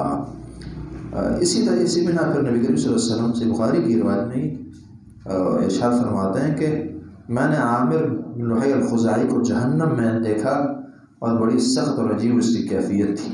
لأنه اول من سیب السوائب، چونکہ پہلے یہ کام اس بندے نے شروع کیا تھا، عامر الخزاعی نے. اس نے دین ابراہیمی کے اندر بت پرستی کی ابتدا کی تھی اور جانوروں کو بتوں کے نام پر چھوڑ دینا اس نے بنیاد رکھی. وسیلہ وہ اونٹنی جس سے پہلی اور دوسری مرتبہ مادہ پیدا ہوتا، یعنی نر کے تفریق کے بغیر مسلسل 2-4 اس سے مادہ پیدا ہوتا، تو اسے بھی اردوں کے نام پر چھوڑ دیا کرتے تھے. وسیلہ وصل سے لیا گیا نا، ملانے کے معنی میں. اور ہاں وہ نر اونٹ جس کی نسل آگے بڑھ چکی ہوتی اور بڑھ جاتی، نسل سے کہیں بچے جس کے پیدا ہوئے ہوتے، کہتے تھے ہاں مذہب ہم یہ ظاہر ہو، اس نے اپنی پشت کو محفوظ کر لی ہے، اب اسے آزاد چھوڑ دیا کرتے تھے. بعض نے 10 کی تعداد بتائی ہے کہ جس سے آگے 10 بچوں کی پیدائش ہوتی پھر چھوڑ دیتے تھے. یہ ان کے نظریات تھے جو جانوروں کے متعلق تھے. چونکہ سورہ مائدہ اسی چیز کو بیان کرتی ہے کہ خود سے حلال اور حرام یا نہیں کرنا، نہ خود سے قوانین کے اندر حلت اور تحریم ہوگی. ایک چیز اللہ نے حرام کی اور تم حلال سمجھو، حلال کی اور حرام کی اور حلال سمجھو، اور حلال کی اور حرام سمجھو. نہ قوانین کے اندر ہے، نہ کھانے پینے کی اشیاء کے اندر ہے. اللہ نے ایک جانور حرام کیا اور تم حلال سمجھو، اس کے الٹ یہ نہیں ہوگا. تو یہ ہے سعید بن مسیب کی تفسیر. اللہ فرماتے ہیں یہ جو انہوں نے تقسیم کر رکھی ہے بعض جانوروں، اور یہ اس سے زمانے کی بات نہیں ہے. آپ کبھی اسلام آباد میں رہ رہے ہیں، یہاں پہ یہ تصورات پائے جاتے ہیں جی بڑی سرکار کی گائیں ہیں، خود دیکھی گئی، ہماری طرف سے تھوڑے زیادہ ہیں اسلام آباد کی طرف. یہ بتوں کے نام پر، درباروں کے نام پر جو ہے جانور وقف کیے جاتے ہیں. یہی تصورات، شکلیں بدل گئی ہیں اس کی. اللہ فرماتے ہیں کہ یہ جو تصورات ہیں جو کھانے پینے اور جانوروں کے متعلق لوگوں نے جو ہے بنا رکھی چیزیں، یہ اللہ رب العالمین کے نظام میں بالکل نہیں ہے. ہمارے یہاں شاگرد بیٹھے ہیں، جانتے ہیں پچھلے دن ہمارے پاس کسی کی ایک گائے کو کچھ ایسی بیماری لاحق ہوگی، تو عام کو تصور یہ ہے کہ ہاں جس گائے جس جانور کی یہ حالت ہو تو اس سے پھر یہ انہوں شریف ایک دربار ہے، یہ شریف انہوں نے ساتھ جوڑا ہوتا ہے نا، تو وہ یہ یہاں لایا کرتے ہیں. الحمدللہ وہاں ہم نے کہا کہ ہمارے حوالے کرو، بے فکر ہو جاؤ، کچھ نہیں ہوگا. تو لی اور ذبح کر دی اور وہاں بانٹی بھی، لوگ بھی حیران تھے کہ یہ کیا ہوا. الحمدللہ کیا ہونا ہے، لوگوں کے نظریات ہے باطل کے، مر جائیں گے، بچے مریں گے، یہ ہوگا، جو کھائے گا وہ بھی پاگل ہو جائے گا. نہ الحمدللہ ہم بھی اس وقت جی رہے ہیں، نہ مر رہے ہیں اور نہ پاگل ہوئے ہیں، اور باقی دنیا بھی ساتھ جی رہی ہے. کیوں؟ وہاں جعل اللہ بحیرۃ ولا صاحبہ، کہ اللہ نے بحیرہ صاحبہ کی تقسیم کر رکھی ہے خود سے لوگوں نے. یہ اللہ کی تقسیم نہیں ہے، اللہ کی شریعت نہیں ہے. ولیکن الذین کفروا، لیکن وہ لوگ جنہوں نے کفر، یہ جھوٹ ہے. پیچھے ہم نے بات کی تھی کہ اللہ رب العالمین شرک پر رد کرتے ہوئے اکثر اس چیز کو بیان کرتے ہیں کہ تقول علی اللہ، اللہ پر جھوٹ. اس کی وجہ یہ ہے کہ دنیا میں، دنیا کی تاریخ میں جہاں جہاں جس زمانے میں شرک پیدا ہوا، شرک اور بدعت یہ دو بڑی بیماری ہیں نا، شرک اور بدعت کی بنیادی اس مسئلے پر پڑتی ہے، تقول علی اللہ، کہ لوگ اللہ اور رسول کی باتوں میں بے احتیاطیاں شروع کر دیتے ہیں اور غیر ذمہ دارانہ گفتگو شروع ہو جاتی ہے. جی نہ حوالہ دیکھا، نہ تحقیق کی گیا، نہ ریسرچ ہے، کہہ دیں گے جی یہ ہے دین میں، اللہ نے فرمایا، رسول نے فرمایا، کدھر فرمایا، جگہ نہیں ملے گی، علی نے فرمایا اور فلاں فلسفی نے فرمایا، حوالہ پوچھیں حوالہ نہ ہوگا. تو اسی سے ہی پھر بدعات کی اور شرک کی بنیاد پڑتی ہے کہ جب بات اتھینٹک نہ ہو اور تحقیق کے بعد نہ ہو اور صحیح حوالوں سے نہ ہو اور بغیر ذمہ دارانہ گفتگو جب کی جاتی ہے. اس لیے وَلَكِنَّ الَّذِينَ كَفَرُوا يَفْتَرُونَ عَلَى اللَّهِ الْكَذِبَ، یہ اللہ پر جھوٹ باندھتے ہیں، خود سے ہم نے چیزیں بنا رکھی ہیں. وَأَكْثَرُهُمْ لَا يَعْقِلُونَ، ان میں سے اکثر بے وقوف ہے، بے عقل ہے. مشرک آدمی یہ بے عقل ہے، بے وقوف ہے، تو اس عظیم اللہ کے حقوق کو جن بتوں کو دے رہا ہے، قبروں کو دے رہا ہے، یہ بے وقوف ہی ہے دراصل. پھر یہ اللہ نے دو جانور پیدا کیے، کس اللہ نے کہاں کہا ہے یہ بات کہی ہے کہ یہ جانور حرام اور یہ حلال ہے، کس عقل کی بنیاد پر یہ بات کی جاتی ہے؟ اس لیے اکثر لا یعقلون. وَإِذَا قِیلَ لَهُمْ تَعَالَوْا إِلَىٰ مَا أَنزَلَ اللَّهُ، جب ان سے کہا جاتا ہے کہ تم آؤ اس دین کی طرف جو اللہ نے نازل کیا، اس یہاں پھر ما انزل اللہ کی بات ہو رہی ہے. جب ما انزل اللہ اور وحی اس کے مطابق تحلیل اور تحریم ہو، چیزوں کو حلال جانا اور حرام سمجھا جائے گا، تو خود ہی یہ بت پرستیاں اور شرک اور بدعات اور یہ فرقہ واری اور مصالح پرستی سبھی ختم ہو جائے گی. یہ تب جنم دیتی ہے کہ جب ما انزل اللہ کو پس پش ڈالا جاتا ہے. الی ما انزل اللہ، سورہ مائدہ ما انزل اللہ پر بہت گہری بحث کرتی ہے. کل میں نے آپ کو یہ کام دیا تھا کچھ کے وقت تقول اللہ کرنا تو جائے اس صورت میں تلاش کرنا، ایک ساتھی نے جمع کرایا، امید ہے کہ انشاءاللہ آپ نے بھی کیا ہوگا. تو کل کے لیے آپ یہ کریں کہ سورہ مائدہ میں جو ما انزل اللہ کی اصطلاح استعمال ہوئی اسے دیکھ کر آنا. ما انزل اللہ نے کتنی دفعہ استعمال کیا اور کہاں کہاں کیا. وَإِذَا قِيلَ لَهُمْ تَعَالَوْا إِلَىٰ مَا أَنزَلَ اللَّهُ، جب ان سے کہا جاتا ہے کہ تم آؤ اس شریعت کی طرف، اس قانون کی طرف، ان باتوں کی طرف جو اللہ نے اتارا.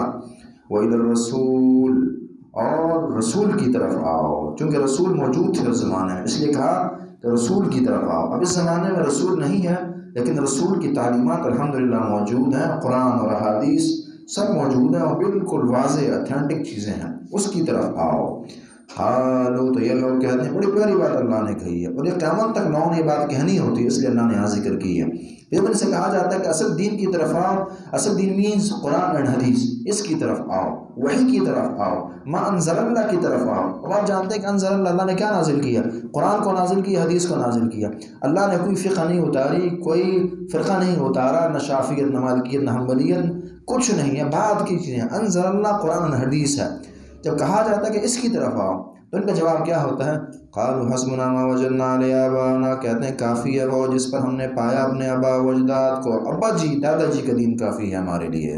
ان کا جواب یہ ہوتا ہے. اور اس زمانے کے بھی جواب ہم کہتے ہیں جی آئیے قرآن حدیث کی طرف. جی ہمارے بزرگ، ہمارے بڑے، ہمارے پیر، ہمارے مرشد، ہمارے علماء، یہ بڑے بڑے نام جو ہیں، ہم کہتے ہیں ٹھیک ہے، ہم نے کب کہا کہ آپ ان کی بے حرمتیاں کریں، لیکن انہیں اللہ اور رسول کے برابر نہ قرار دیں، ان کی باتوں کو اللہ اور رسول کے مقابلے میں نہ لائیں، ان کی آراء کو دین نہ سمجھیں. وہ انسان اچھی بات بھی کر سکتے ہیں، بری بھی کر سکتے ہیں، صحیح بھی کر سکتے ہیں، غلط بھی کر سکتے ہیں. جس طرح کہ میری اور آپ کی بات قرآن حدیث پر پیش کی جائے گی، ان کی بھی پیش کی جائے گی. ہے نہ اللہ ہے، نہ رسول ہے، نہ فرشتے ہیں، انسان. قالوا یہ کہتے ہیں حسبنا ما وجدنا علیہ آبانا، ہمارے لیے کافی ہو جس پر ہم نے پایا اپنے آبا و اجداد کو. آبانا کے اندر باپ دادا بھی داخل ہے اور اپنے علماء اور بزرگ اور مذہبی پیشوا بھی داخل ہیں، وہ بھی آبا و اجداد کی طرح ہی مقدس ہوتے ہیں. اولو کان آباؤہم، اللہ نے پیارا جواب دیا کہ ٹھیک ہے اکابر کی عزت ہوتی ہے، توقیر کی جاتی ہے آبا و اجداد کی، علماء کی، لیکن تب کہ جب وہ عقل کی بات کریں، کوئی سمجھنے کی بات کریں، سچ کی بات کریں، سچ بات کریں. اولو کان آباؤہم، اگر ان کے آبا و اجداد ہوں لا یعلمون شیئا، کچھ بھی نہ جانتے ہوں. اگر ان کے آبا و اجداد جہل کی بنیاد پر بات کریں پھر بھی ان کی بات مانی جائے گی. اس کا پورا معنی یہ نکلتا ہے ولا یہتدون، نہیں وہ ہدایت یافتہ ہوں. اس لیے یہتدون ساتھ کہہ دیا کہ بعض اوقات ایک نہ جاننے والا بھی ہدایت والی بات کہا جاتا ہے نا، اس لیے فرمایا کہ نہیں، نہ وہ جانتے ہوں اور نہ ان کی وہ بات وہ ہدایت والی ہو، سچی وہ بات بھی غلط کی ہوں. ولا یہتدون، اور اسی طرح ہدایت کی راہ وہ چلے نہ ہوں. یا ایھا الذین آمنوا، وہ لوگوں جو ایمان، یہ حقیقت اگر آج امام شافعی، امام مالک، امام ابو حنیفہ رحمہ اللہ اور امام احمد بن حنبل رحمہ اللہ اگر یہ زندہ ہونا تو ہمیں اللہ سے یقین ہے کہ جو ان کے نام پر اپنے فرقے بنا بیٹھے ہیں تو سب سے زیادہ رد یہ خود ان پر کریں گے اور سب سے زیادہ ناراض ہوں گے ان سے، چونکہ انہوں نے خود کھل کر کہا کہ قرآن اور حدیث کو لیجیے، جہاں ہماری بات غرب و دیوار کے ساتھ ماری ہے، یہ کہتے ہیں نہیں جی، نہیں چھوڑنا آپ کی بات کو. یا ایھا الذین آمنوا علیکم انفسکم، اے وہ لوگوں جو ایمان لائے ہو، علیکم انفسکم، تم پر خود تم پر لازم ہے اپنا آپ، اپنی اصلاح کرو. لا یضر، آیت کو ذرا سمجھیں گے انشاءاللہ. اے وہ لوگوں جو ایمان لائے ہو، علیکم انفسکم، تم لازم پکڑو خود کو، اپنی اصلاح کو مقدم جانو. لا یضرکم من ضل اذا اہتدیتم، تمہیں نقصان نہ دے گا وہ بندہ جو گمراہ ہوا، اذا اہتدیتم، جب تم خود ہدایت یافتہ ہو. بعض لوگ اس آیت کو غلط استعمال کرتے ہیں کہ اللہ کہتے ہیں جی بس خود بندہ سیدھے رہے، باقی جو گمراہ ہو کوئی نقصان نہ ہوگا.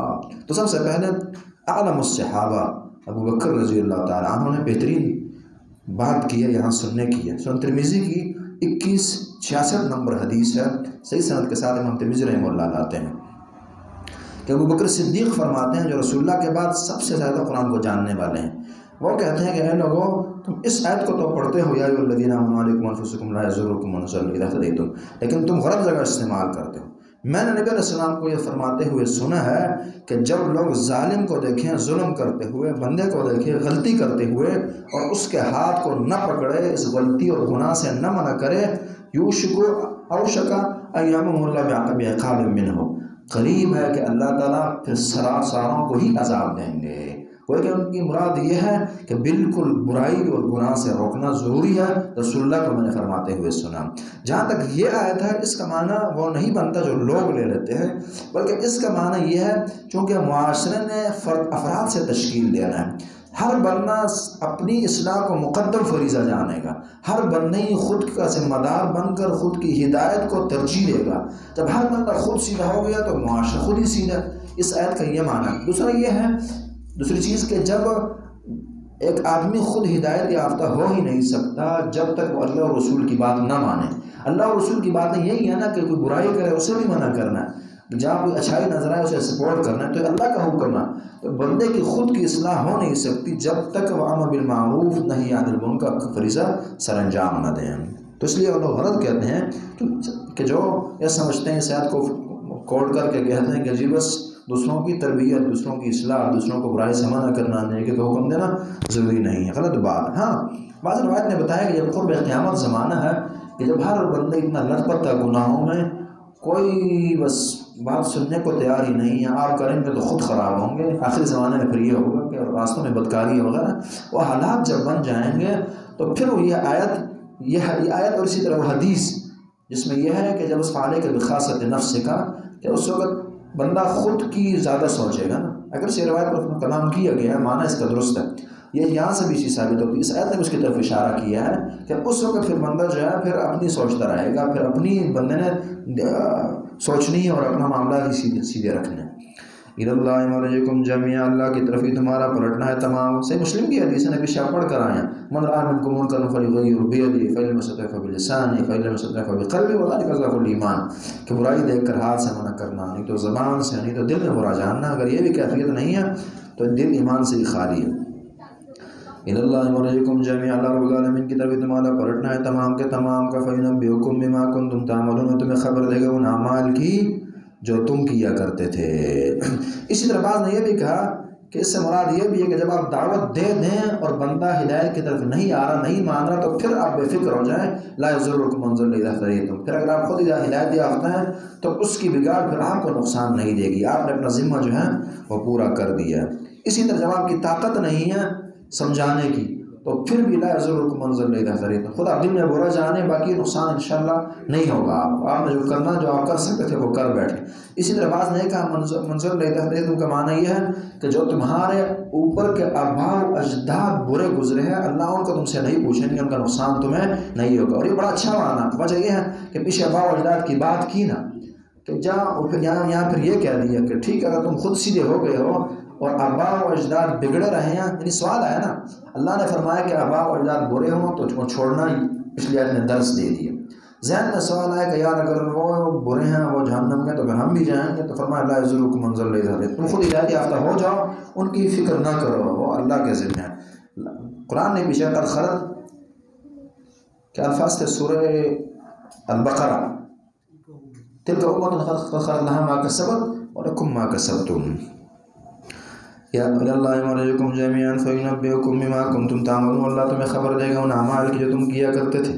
یا ایھا الذین آمنوا، اللہ تمہیں تمہارے اعمال کی خبر دے گا، وہ جو پرانے گزرے ہیں ان کے اپنے معاملات۔ یا ایھا الذین آمنوا، اے وہ لوگوں جو، اس لیے میں نے کہا جو آخری معنی ہے بڑا مضبوط معنی ہے کہ جو پرانے گزرے گمراہ لوگ ہیں ان کا تمہیں نقصان نہیں ہے جب تم خود ہدایت یافتہ۔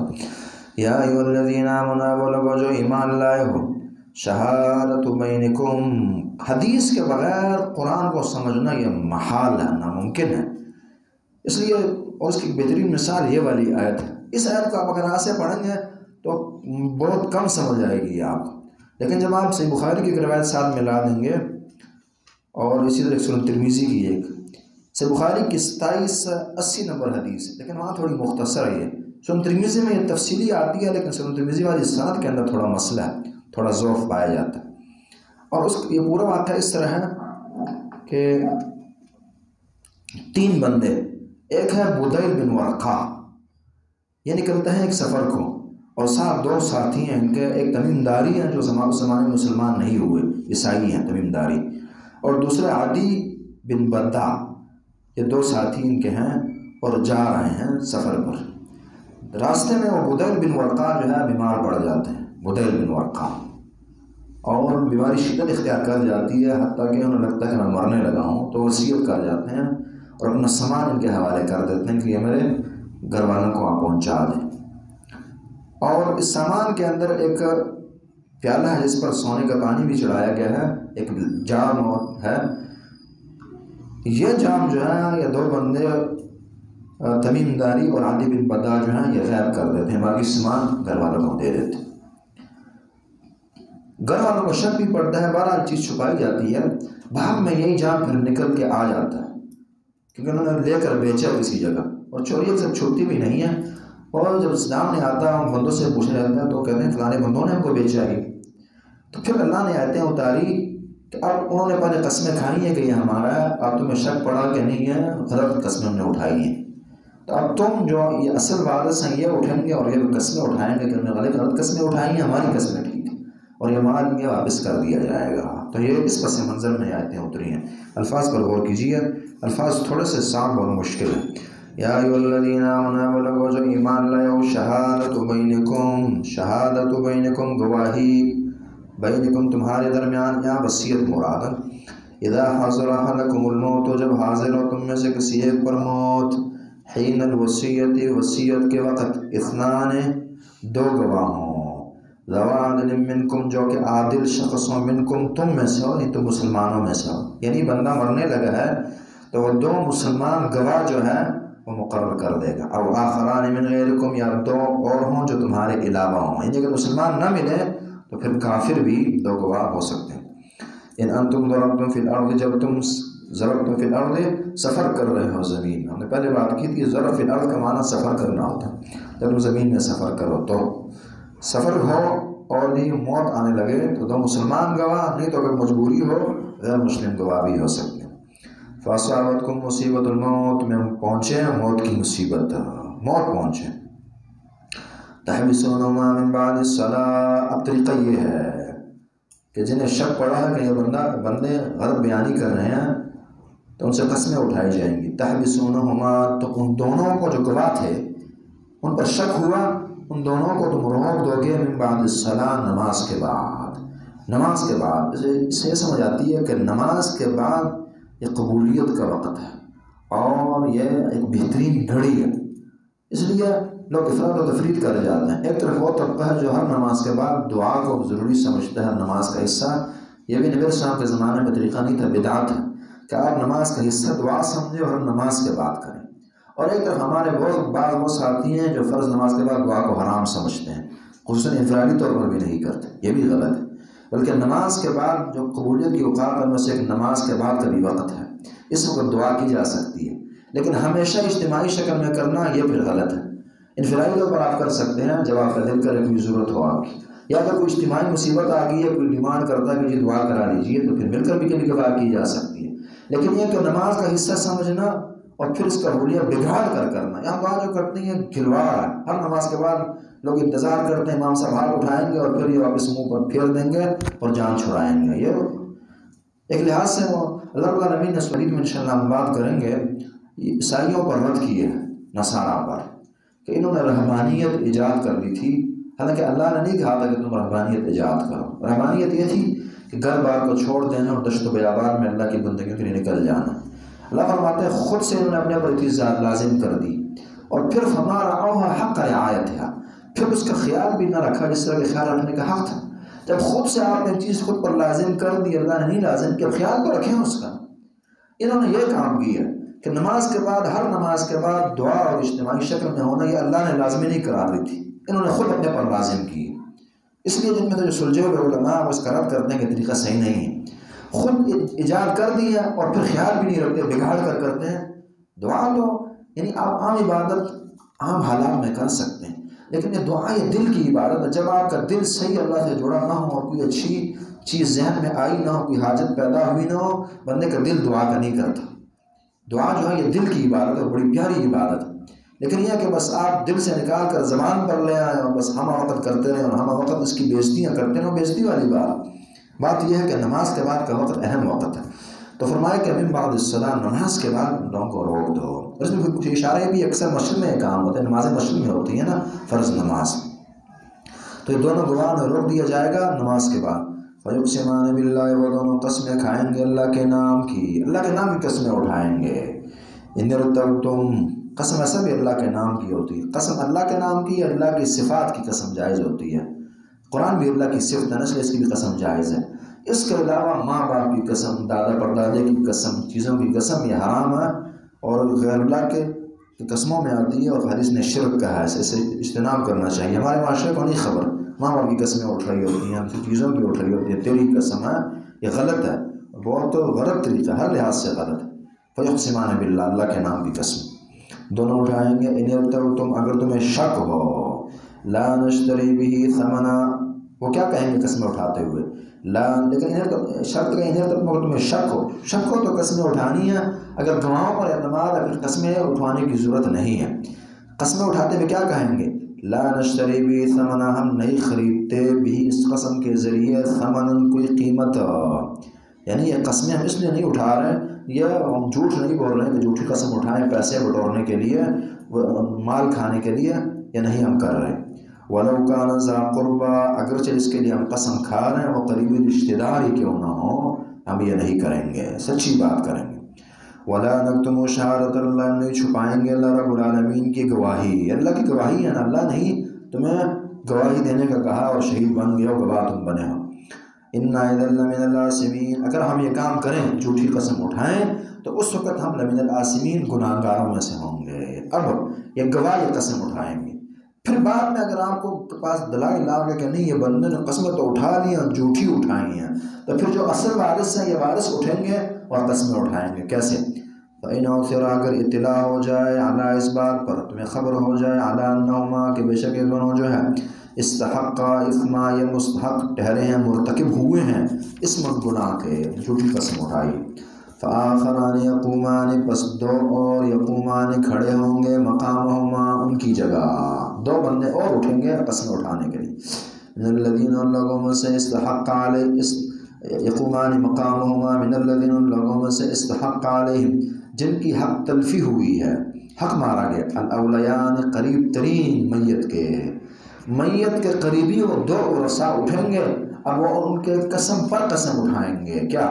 فیقسمان باللہ وہ قسمیں اٹھائیں گے اللہ کے نام کی، لشہادتنا بے شک ہماری گواہی، ہماری قسم، حق و زیادہ حقدار سچی ہے، من شہادت ان دونوں کی شہادتوں اور گواہیوں اور قسموں سے، ہماری قسمیں زیادہ مضبوط ہیں اور سچی ہیں ان کی قسموں سے۔ وما تدینا ہم زیادتی نہیں کر رہے، انا اذا لمن الظالمین اس وقت ہم ظالموں میں سے ہوں گے، پیچھے آثمین تم گناہگار ہوں گے، لیکن آپ ظالمین کہیں گے، وجہ یہ ہے کہ یہ ظلم ہے نا بہت بڑا کہ اگلے نے قسم اللہ کا نام لیا، قسم اٹھائی اور پھر بھی آپ جھوٹی قسم اوپر سے اٹھاتے تو بہت بڑا ظلم ہے، اس لیے اس کو ظلم کہہ دیا۔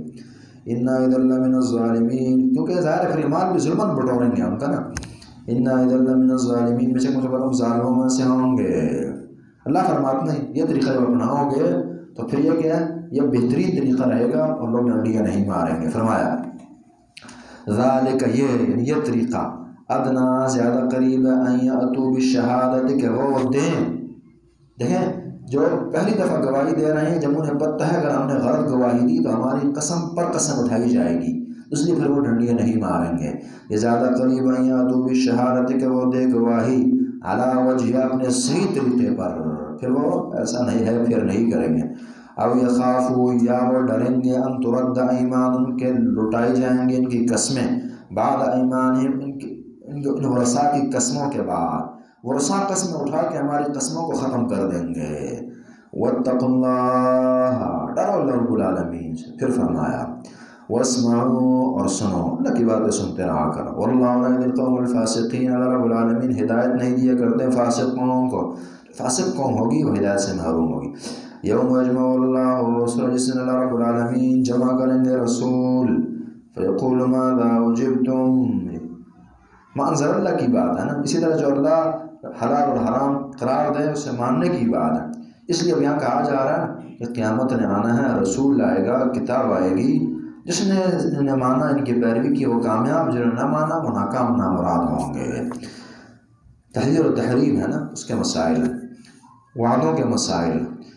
یوم یجمع اللہ پیاری سورۃ سورہ مائدہ، یوم یجمع اللہ الرسول جس نے اللہ رب العالمین جمع کریں گے رسولوں کو، فیقول ماذا اجبتم اللہ کہے گا ماذا اجبتم تم کیا جواب دیے گئے ہو، تمہیں کیا جواب دیا، کیا رسپانس تھا تمہاری قوم کا، قالوا کہیں گے قرآن لیکن وَإِذَا الرُّسُلُ أُقِّتَتْ رسول جمع کیے جائیں گے، قالوا کہیں گے لا علم لنا لا علم لنا ہمیں کوئی علم نہیں ہے، یعنی لا علم لنا ہمیں علم نہیں ہمارے مر جانے کے بعد امت کیا کرتی رہی ہے، الفاظ بتاتے ہیں کہ انبیاء غیب نہیں جانتے، اسی طرح ہم لا علم لنا ہمارے پاس علم نہیں ہے، تیرے مقابلے میں ہمارے پاس کوئی علم نہیں ہے، تو یہ اندر باہر کے معاملات ان کے زیادہ جانتا ہے، یہ ادب ہے انبیاء کا کہ اللہ تو ہی جانتا ہے، انک انت علام الغیوب بے شک تو ہی بہت زیادہ جاننے والا الغیوب مخفی چیزوں کو، وما یعزب عن ربک من مثقال ذرۃ فی الارض ولا فی السماء ولا اصغر من ذلک ولا اکبر الا فی کتاب مبین، سب کی چھوٹی بڑی چیز سب کی اللہ کو خبر ہے، وما تسقط من ورقۃ الا علمها جو بھی پتا گرے خزاں اور بہاروں میں وہ اللہ بہتر جانتے ہیں۔ اذ قال اللہ یا عیسیٰ پیچھے کہا نا کہ انبیاء سے پوچھا جائے گا، اب ان میں سے ایک واقعہ عیسیٰ بن مریم کا پیچھے بھی گزرا، چونکہ عیسائیت پر بھی رد ہے نا اس صورت میں، ٹھیک ٹھاک ہے، انہیں دعوت فکر ہے، اس لیے واقعہ جو عیسیٰ علیہ السلام کا ہے۔ وَإِذْ قَالَ اللَّهُ يَا عِيسَىٰ جب کہا اللہ رب العالمین نے یا عیسیٰ یا عیسیٰ بن مریم اذکر نعمتی علیک وعلی والدتک یاد کیجئے میری نعمت، جن سے نعمت مراد ہے تمام نعمتیں میری یاد کیجئے، وعلی والدتک جو نعمتیں تجھ پر تھیں، وعلی والدتک اور تیری والدہ مریم پر تھی، نا وہ یاد کیجیے۔ اس سے یہ سمجھ آئی کہ بندہ تمام نعمتیں اللہ کی یاد رکھے، خود کے متعلق ہوں یا اپنے آباء و اجداد، قوم، نسب، بیٹوں کے متعلق جو بھی ہوں، تمام نعمتیں اللہ کی، وہ آپ پر ہی نعمتیں اللہ کی۔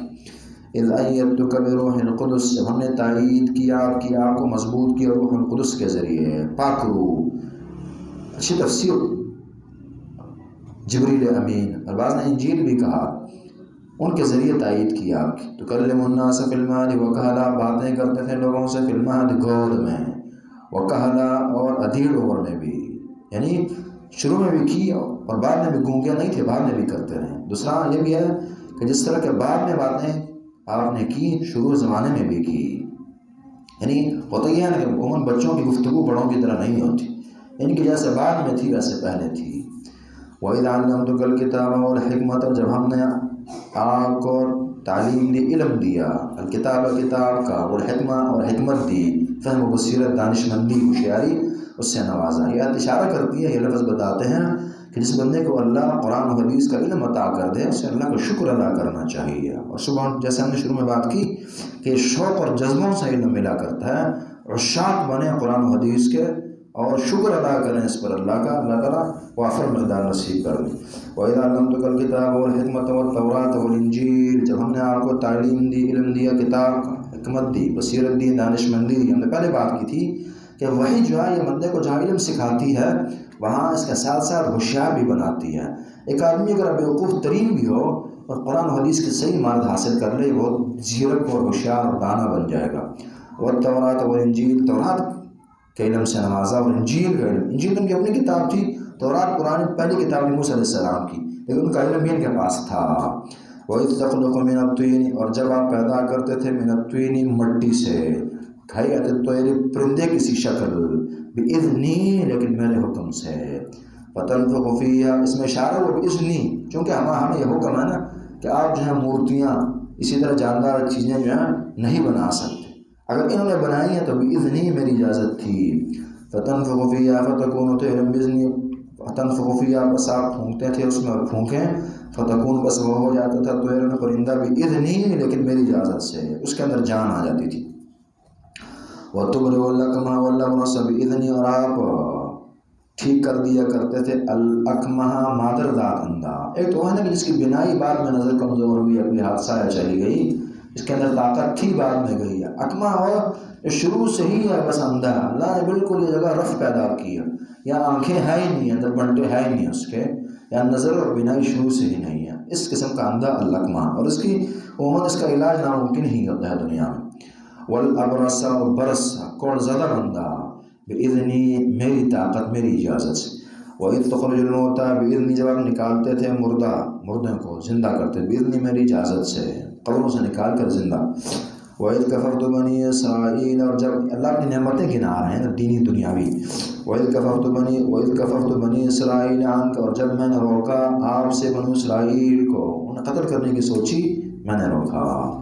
اِذْ جِئْتُهُم بِالْبَیِّنَاتِ، جب ان کے پاس واضح ترین دلائل لے کر آئے۔ فقال الذین کفروا، پس کہا ان لوگوں نے جنہوں نے کفر کیا تھا، منہم، ان میں سے، ان ھذا الا سحر مبین، نہیں ہے مگر یہ واضح جادو۔ آپ کو قرآن و حدیث، وحی، پاک صاف باتیں، دلائل ان کے سامنے رکھتے ہیں، اور آپ نے رکھی، اور انہوں نے کیا کہا، ان ھذا الا سحر مبین، یہ نہیں ہے مگر واضح جادو۔ ظاہر جادو ہی کیا نہ تھا، جو چیز بندے کی اپروچ کی نہ ہو، بندہ نہ پہنچے، اسے پھر جادو ہی کہتے ہیں۔ جادو کو ہم جادو اس لیے کہتے ہیں کہ ہماری طاقت نہیں ہوتی اس کو سمجھنے کی، اس لیے جادو کہہ دیتے ہیں۔ یہ بھی اللہ رسول سے دور تھے، اللہ رسول کی باتیں سمجھ نہیں آئی ان کو، پھر کہہ دیے جادو، ان ھذا الا سحر مبین۔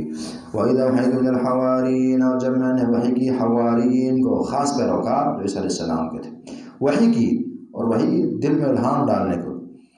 اب ظاہر ہے یہاں وہی معنی، حواریین کو تو وحی نہیں ہوتی، اللہ نے ان کے ذہن میں یہ بات ڈالی، آمنوا بی، وحی کے معنی سے زیادہ ہے نا، حتیٰ کہ لفظ اللہ نے قرآن میں شیطان کے لیے استعمال کیا کہ وَإِنَّ الشَّيَاطِينَ لَيُوحُونَ إِلَىٰ أَوْلِيَائِهِمْ وَأَوْحَىٰ رَبُّكَ إِلَى النَّحْلِ، اللہ نے وحی کی، شاید کی مکی، یعنی ان کے ذہن میں بات ڈالی، فطرت میں، طبیعت میں چیز داخل کی۔ یا اسی طرح حواریوں کو وحی کی، عیسیٰ علیہ السلام کے ذریعے کی۔ ان آمنوا بی و برسول، ایمان لائیے مجھ پر اور میرے رسول پر. قالوا نے کہا آمنا، ہم ایمان لے آئے. واشہد، اور گواہ ہیں، بأننا مسلمون، بے شک ہم مسلمان ہیں. اشارہ دیا کہ اسلام ہی سچا دین ہے. عیسائیوں یہ حواریوں کا دین ہے، اسلام سے تم بھی اسے قبول کرو. واشہد بأننا مسلمون. اسی طرح اشارہ دیا کہ وہ اللہ کی بات ماننے والے تھے، تم ہو جو نہیں مانتے. اذ قال الحواریون، جب کہا حواریوں نے، یا عیسی ابن مریم، عیسی بن مریم، هل يستطيع ربك ان ينزل علينا مائدة من السماء. اللہ رب العالمین نے صحابہ کو بہت احترام کرنے والا بنایا تھا، حتیٰ کہ ان کا ادب حواریوں سے بھی زیادہ تھا، اس ادب سے زیادہ تھا کہ جو عیسیٰ کے ساتھیوں نے ان کا کیا. نبی السلام کے صحابہ نے ان سے بڑھ کر نبی علیہ السلام کو عزت دی ہے، افضل ترین دنیا کے افراد. اس لیے امام شافعی نے ایک پیاری بات کہی ہے مشہور، کہ وہ کہتے ہیں کہ آپ دنیا میں یہودیوں سے پوچھیں کہ جی تمہاری اس ملت اور تمہارے اس مذہب میں سب سے مقدس طبقہ کون سا ہے، تو یہودی کہیں گے کہ اصحاب موسیٰ کے ساتھی جو ہیں یہ بڑے افضل ترین افراد تھے. عیسائیوں سے پوچھیں، نصارہ سے، کہ تمہاری ملت، تمہارے مذہب میں سب سے اچھا طبقہ کون سا گزرا ہے یا ہے، تو کہیں گے کہ اصحاب عیسیٰ، حواری عیسیٰ علیہ السلام کے ساتھی سب سے افضل تھے. اور کہتے ہیں اگر ان روافض، ان سے اگر آپ پوچھیں کہ تمہاری امت میں بدترین لوگ کون ہیں، تو یہ کہیں گے کہ اصحاب محمد صلی اللہ علیہ وسلم، کہ سب سے بدترین جو ہیں ان کے ہاں جو ہے، کہ مرتد تک انہوں نے لکھا ہے بدبخت دنیا نے صحابہ کرام رضوان علیہم مجمعین کو. تو یہ صحابہ کی بات ہو رہی ہے کہ بہت ادب احترام دینے والے تھے. اور اس کی ایک اچھی مثال یہاں ہے کہ عیسیٰ بن مریم کے کتنے قریبی ساتھی ہیں، پھر بھی بعض اوقات ایسی باتیں کر جاتے تھے جو کرنی نہیں چاہیے. کیا کہا، هل يستطيع ربك، کیا طاقت ہے آپ کے رب کی. یہ بات ان کی عجیب تھی. یا بعض نے کہا کہ مرادی تھی کہ اللہ چاہیں گے اس کام کو. ينزل علينا مائدة من السماء، کہ وہ نازل کریں ہم پر. لیکن وہ پہلا معنی زیادہ ظاہر ہے، آگے اس کا سمجھ بھی آتی ہے. آگے قال اتقوا اللہ، اس سے ہم ڈانٹا کہ کیسی باتیں کر رہے ہو. کیا طاقت ہے آپ کے رب کی، ينزل علينا مائدة من السماء، کہ وہ نازل کریں ہم پر ایک دسترخوان، من السماء، آسمان سے. قال اتقوا اللہ، کہا ڈری اللہ رب العالمین سے. اللہ پر نازل بھی کرتا رہا نا. پیچھے یہودیوں کی بات گزری کہ اللہ من و صلاح اتارتا رہا، دسترخوان کیا کھانے اترتے رہے ہیں، یہاں انہوں نے دسترخوان مانگا. قال، لیکن مائدہ بس سے عموماً اسی دسترخوان کو کہتے ہیں جس پر کھانے پینے ہوں. قال کا اتقوا اللہ، اللہ سے ڈرو، ایسی باتیں نہ کرو، ایسے مطالبے نہ کرو. ان کنتم مؤمنین، اگر تم مؤمن ہو.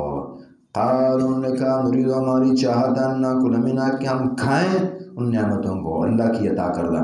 وتطمئن قلوبنا، ہمارے دل بھی مطمئن ہو جائیں گے، یقین بڑھے گا. ونعلم ان قد صدقتنا، اور ہم جان لیں گے کہ آپ نے ہم سے سچی بات کہی ہے، آپ کی باتوں پر ہمیں اہتمام بھی ہو جائے گا، بڑھے گا مزید. ونکون علیہا من الشاہدین، اس پر گواہ بھی ہوں گے کہ اللہ نے یہ عطا کی. قال عیسی ابن مریم، انہوں نے وضاحت کی تو باتیں تھوڑی اچھی لگی تو کہا اللہ سے مطالبہ انہوں نے کر دیا عیسیٰ علیہ السلام نے. قال عیسی ابن مریم، کہا عیسیٰ بن مریم نے، اللہم اللہ ربنا، ہمارا رب، انزل علینا مائدة من السماء، نازل کیجیے ہم پر ایک دسترخوان، من السماء، آسمان سے، تکون لنا عیدا، جو کہ ہو عید ہمارے لیے، یا اولنا، ہمارے پہلوں کے لیے، وآخرنا، اور ہمارے آخری لوگوں کے لیے، پہلوں اور آخروں کے لیے عید ہو جائے، یعنی خوشی کا باعث. وآیۃ منک، اور نشانیوں تیری طرف سے، وارزقنا، اور تو ہمیں رزق دے، وانت خیر الرازقین، اور تو ہی بہترین رزق دینے والا. انبیاء دیکھیں پیارے انداز سے مانگتے ہیں، حکمت بیان کر کر کے مانگتے ہیں، وضاحتوں سے مانگتے ہیں، امت کی طرف جو دل میں آیا وہ کہہ دیا نہیں. حدیث نے پیشن حدیث پڑھی پیش کی کہ نبی اسلام نے منع کیے بندے کو جب اونگ آ رہی ہو، کہا کہ نماز چھوڑ دو، لعلہ یستغفر فیسب نفسہ، یہ نہ ہو کہ کہیں وہ خود میں اللہ سے مانگ رہا ہوں، چیزیں طلب کر رہا ہوں، لیکن پتہ نہ ہو اور سو کر بندہ کی بد دعائیں خود کے خلاف نہ کر رہا. اس لیے حدیث کا معنی یہ ہے کہ بندہ جاگ کر مانگے گا، سوچ سمجھ کر مانگے گا، جامع دعائیں اللہ سے کرے گا. سب سے جامع دعائیں وہ جو اللہ نے خود سکھائی ہیں، قرآن نے، حدیث نے، وہ سب سے اچھی دعائیں ہیں، ان کو اللہ سے زیادہ کرنا چاہیے. ہم اپنی دعائیں زیادہ کرتے ہیں، اللہ اور رسول کی دعاؤں پر اعتماد کم کرتے ہیں، ان پر زیادہ اعتماد. آپ جو دعا کریں گے اس سے اچھی رسول اللہ نے مانگی ہے. اور یہ مستقل ایک باب ہے نبی علیہ السلام کی مانگی ہوئی دعائیں اگر اس پر بندہ غور کرے دنیا میں اس سے اچھی کوئی دعا نہیں ہو سکتی۔ اللہم انی اسألک من خیر ما سألک عبدک و نبیک و نعوذ بک من شر ما استعاذ من عبدک و نبیک۔ یا اللہ ہر وہ خیر عطا کر دے جو تجھ سے تیرے نبی نے مانگی، اور جس سے تیرے نبی نے پناہ مانگی اس سے پناہ دے۔ بس اس کے اندر سب کچھ ہی آ گیا آپ۔ اور اللہم انی اسألک فعل الخیرات و ترک المنکرات، ہر خیر کی توفیق دے، ہر منکر اور برے کام سے منع کر دے، روک دے۔ اور کیا چاہیے؟ ربنا آتنا فی الدنیا حسنہ وفی الآخرۃ حسنہ وقنا عذاب النار، رب انی لما انزلت الی من خیر فقیر۔ یا اللہ ٹکا اور کروڑوں کی دولت جو بھی تو خیر دے گا مجھے ہر ایک چاہیے، میں اس کا محتاج ہوں۔ رب انی لما انزلت الی من خیر فقیر۔ ساری دعائیں قرآن و حدیث نے جو آپ مانگیں گے، آپ کی نسل مانگے گی، 10 نسلیں مانگ سکتی ہیں، اللہ رسول نے سب بتائی ہیں۔ اس چیز کو یاد کریں۔ اور ظاہر ہے پھر ایک ہے کہ آپ اپنی دعا اللہ کے سامنے رکھیں، اس سے زیادہ قبولیت کے چانسز اس دعا کے ہیں جو آپ رسول اللہ کی دعا اٹھا کے اللہ کے آگے پیش کرتے ہیں، اور قرآن کی اٹھا کے اللہ کے، اللہ نے خود سکھائی ہوتی ہے نا۔ اور جب آپ کسی سے سفارش کرنے جاتے ہیں اور وہ کلمات استعمال کرتے ہیں جو بندے نے خود سکھائے ہوتے ہیں اور اسے پسند ہوتے ہیں، اس کی ڈیمانڈ زیادہ ہوتی ہے نا، اور اس کی قبولیت زیادہ ہوتی ہے۔ تو یہ قال عیسی ابن مریم اللہم ربنا انزل علینا مائدۃ من السماء تکون لنا عید، اس لیے دعائیں بہت یاد کرنی چاہیے، قرآن کی حدیث کی ہر ایک یاد ہونی چاہیے۔ تکون لنا عیدا لاولنا لاولنا وآخرنا وآیۃ منک وارزقنا وانت خیر الرازقین۔ قال اللہ، قال رب العالمین انی منزلها علیکم، بے شک میں نازل کرتا ہوں اسے تم پر، نازل کروں گا، لیکن اب اتنی واضح جب نشانی مانگی ہے، اب بھی اگر تم کفر کرو گے تو پھر اللہ عذاب بھی دے گا۔ اللہ کا قانون ہے کہ جب بندے کی مرضی کے مطابق اللہ معجزہ دیں پھر اس کا ماننا ضروری ہوتا ہے، وگرنہ سزا ملتی ہے۔ اسی طرح ایک جزوی اور چھوٹی سی بات یہ بھی سمجھیں کہ جب آپ کہتے ہیں کہ اگر مجھے فلانی چیز مل گئی اللہ میں ہدایت یافتہ ہو جاؤں گا، دے دے، لہٰذا پھر احساس بھی تھوڑا کرنا چاہیے، کہیں نہ ہو کہ اللہ دے اور پھر آپ اس طرح نہ ہو، پھر کی سزا بھی ملتی ہے بعض اوقات انسان کو۔ اور یہ انہی معجزات سے چیز ماخوذ ہے کہ معجزہ جب لوگوں نے مانگا اور پھر معجزہ مانگا کہ معجزہ آئے تو ہم سیدھے ہو جائیں گے، اور پھر سیدھے نہیں ہوئے تو اقوام کی تاریخ بتاتی ہے کہ پھر اللہ نے پر عذاب بھی مسلط کیے ہیں۔ اس لیے جب اللہ سے مانگے اور اس کو آخری سمجھ کر مانگے کہ یہ ہوگا تو میں سب کچھ سیدھا کر دوں گا، ہو جائے گا، تو پھر جو ہے کچھ ہوش باش بندے کو اپنے سنبھال کر رکھنے چاہیے۔ کل پرسوں ایک بندہ بات کر رہا تھا کہ فلانا بندہ کوئی پڑوسی وغیرہ تھا، ان کا بس نشے وغیرہ کی عادت تھی، حرم گیا، عمرہ شمرہ کیا، اللہ سے بس وعدہ کیا کہ اس کے بعد میں نشہ وشہ نہیں کروں گا، آ کر پھر شروع کر دیا، اسی دن اللہ نے بنائی اس کی محروم کر دی، ختم کر دی، اور اندھا ہو گیا بندہ۔ قال اللہ انی منزل علیکم، کہا رب العالمین انی منزل علیکم، بے شک میں نازل کروں گا تمہاری اس ڈیمانڈ، تمہارے اس مطالبے کو پورا کروں گا۔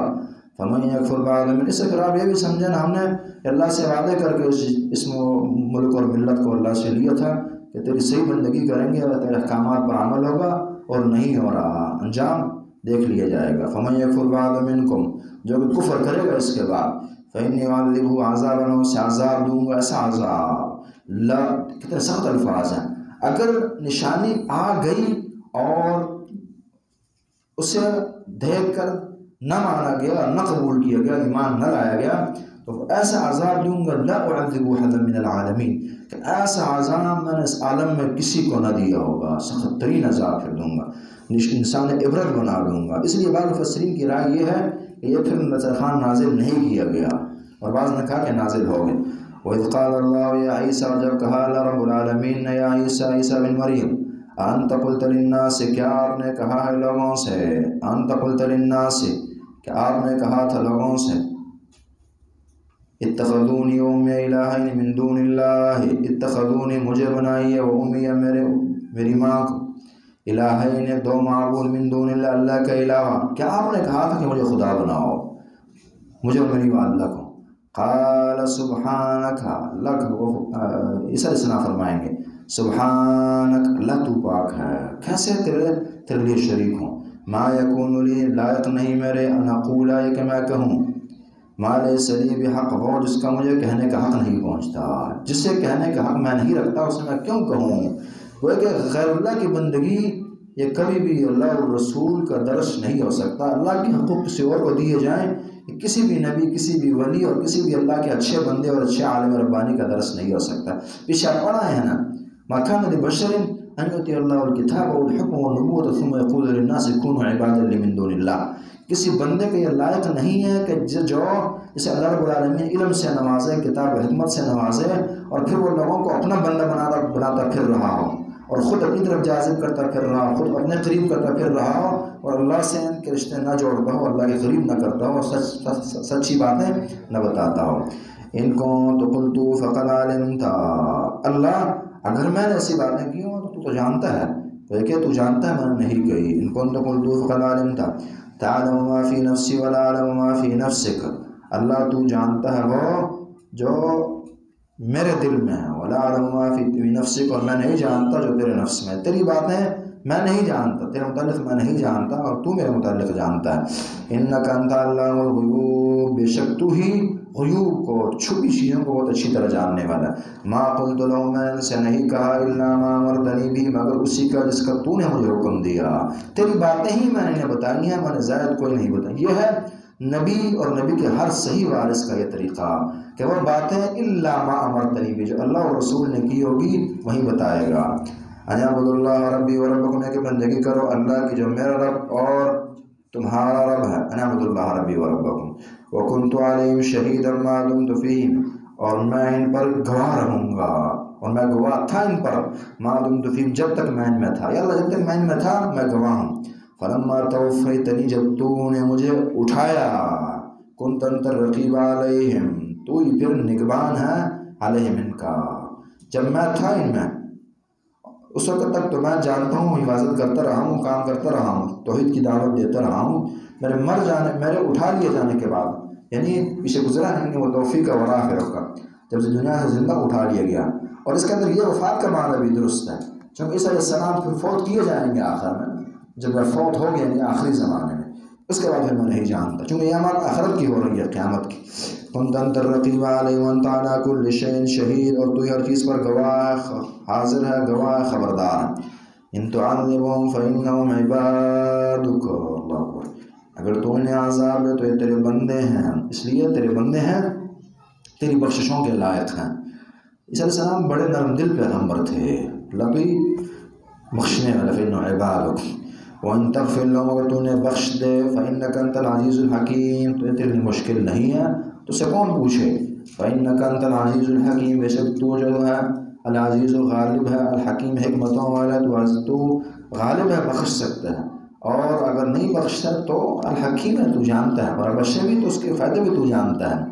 یہ انبیاء کا طریقہ ہے، انبیاء دعوت ٹھوس دیتے ہیں، ستھری دیتے ہیں، شرک اور بدعات سے پاک دیتے ہیں، لیکن دوسری طرف خیر خواہ بھی بڑے ہوتے ہیں، نرم دل اور شفیق بھی بڑے ہوتے ہیں۔ ہم ایک سائڈ کو لے کر چلتے ہیں، یا بہت سختی کریں گے اور ہر بندے کی جہنم، یا بہت نرمی کریں گے اور ہر بندے کی جنت۔ نہیں، آپ کمپرومائز نہ کریں اپنی دعوت میں سچی ستھری بات کہیں، لیکن خیر خواہی اور نرمی، لا يكون رفق في شيء الا زانه، سے بخاری کی روایت میں اس نے فرماتے ہیں کہ نرمی جس چیز کے اندر آتی ہے اس کے اندر خوبصورتیاں پیدا ہو جاتی ہیں۔ نرمی برتنی چاہیے انسان کو، خصوصاً دعوت کے میدان میں، فالتو فتح بازی سے بھی اجتناب کریں، جہاں ضرورت ہے سخت بات کہیں، جہاں نرم کیا وہاں نرم کہیں، خیر خواہی کا دروازہ کسی کے لیے نہ بند کریں۔ سنن نسائی کی حسن درجے کی روایت ہے 10 کہ نبی صلی اللہ علیہ وسلم اس آیت کو لے کر پوری رات اللہ کے سامنے روتے رہے ہیں اور دعائیں کرتے رہے ہیں، تو تعذبهم فإنهم عبادک وان تغفر لهم فإنك أنت العزیز الحکیم، اللہ اگر تو بخشے تو تیرے بندے ہیں، بخشنے کے لائق ہیں، مطلب یہ اگر تو انہیں عذاب دے تو بھی تو دے سکتا ہے، تو بادشاہ بھی ہے، غالب بھی ہے، حکیم بھی ہے۔ قال اللہ هذا يوم ينفع الصادقین، اللہ چونکہ قیامت کی بات ہو رہی ہے نا، اب اللہ کہیں گے، قال اللہ کہے گا اللہ، ماضی کا صیغہ لایا کہ اللہ نے کہا، اس لیے لایا تحقق وقوع کے لیے، گویا کہ قیامت آ چکی ہے اور اللہ کہہ رہے ہیں کہ بس ہو، یعنی ایک چیز جب آپ نے کہنی ہو کہ پکی یا سچی ہونے والی ہے، اس کے لیے آپ ماضی کے صیغے لا دیں۔ قال اللہ هذا يوم ينفع الصادقین، کہا رب العالمین نے، اللہ کہتے ہیں هذا يوم ينفع الصادقین صدقهم، یہ وہ دن ہے جس دن صادقین کو، سچوں کو، ان کا سچ جو ہے فائدہ دے گا، سچوں کو ان کو سچ فائدہ دے گا، سچے جو نظریات کے لحاظ سے بھی سچے ہیں، ان کے نظریات سچے پکے ٹکے اچھے نظریات تھے، اللہ و رسول کے بتلائے ہوئے وحی کے مطابق، قرآن حدیث کے مطابق نظریات تھے۔ اسی طرح ان کی باتیں بھی بڑی سچی ستھری اعلیٰ عمدہ گندگیوں سے پاک ہوتی تھی، اور ان کے اعمال بھی سچے ہر لحاظ صادقین ہیں۔ تو جو بھی صادقین ہوں گے انہیں ان کا صدق جو ہے، حتیٰ کہ توحید سب سے بڑی صداقت ہے نا، تو جو موحد اس لیے بعد نے کہا یوم یرفع الموحدین توحیدہم، جس دن موحدین کو ان کی توحید فائدہ دے گی، یہ ایک جزوی تفسیر ہے۔ ھذا یوم یرفع الصادقین صدقہم، جس دن فائدہ دے گی صادقین کو ان کا صدق فائدہ دے گا۔ لہم جنات، ایک بڑا فائدہ یہ ہوگا، لہم جنات، ان کے لیے جنات ہے، تجری من تحت الانہار، بہتی ہیں اس کے نیچے نہریں، خالدین فیہا، اس میں ہمیشہ رہیں گے، ابداً ہمیشہ۔ رضی اللہ عنہم ورضوا عنہ، اللہ ان سے راضی ہوا، ورضوا عنہ، اللہ سے راضی ہوئے۔ ذالک الفوز العظیم، اور یہ بہت بڑی کامیابی ہے، بہت بڑی کامیابی ہے کہ بندہ جنت کو پا لے۔ فمن زحزح عن النار وادخل الجنة فقد فاز۔ ذالک الفوز العظیم، یہ بہت بڑی کامیابی ہے۔ للہ ملک السماوات والارض، اللہ رب العالمین کے لیے بادشاہت آسمانوں کی، والارض، اور زمین کی، وما فیہن، جو کچھ اس کے درمیان ہے، سب کی بادشاہت اللہ کے لیے، اللہ کے پاس۔ وہو علی کل شیء قدیر، کوئی اس کو مشکل بھی نہ سمجھے کہ اللہ کیسے ان کو سنبھالتے ہیں، زمین و آسمان اور اس کے درمیان کو، فرمایا وہو علی کل شیء قدیر، اللہ ہر چیز پر قادر ہیں۔ تو سورہ المائدہ، اس کے بعد سورۃ الانعام، آپ صرف 5 منٹ کا وقفہ کریں گے، زیادہ نہیں، انشاءاللہ 5:20 پر ہم شروع کریں۔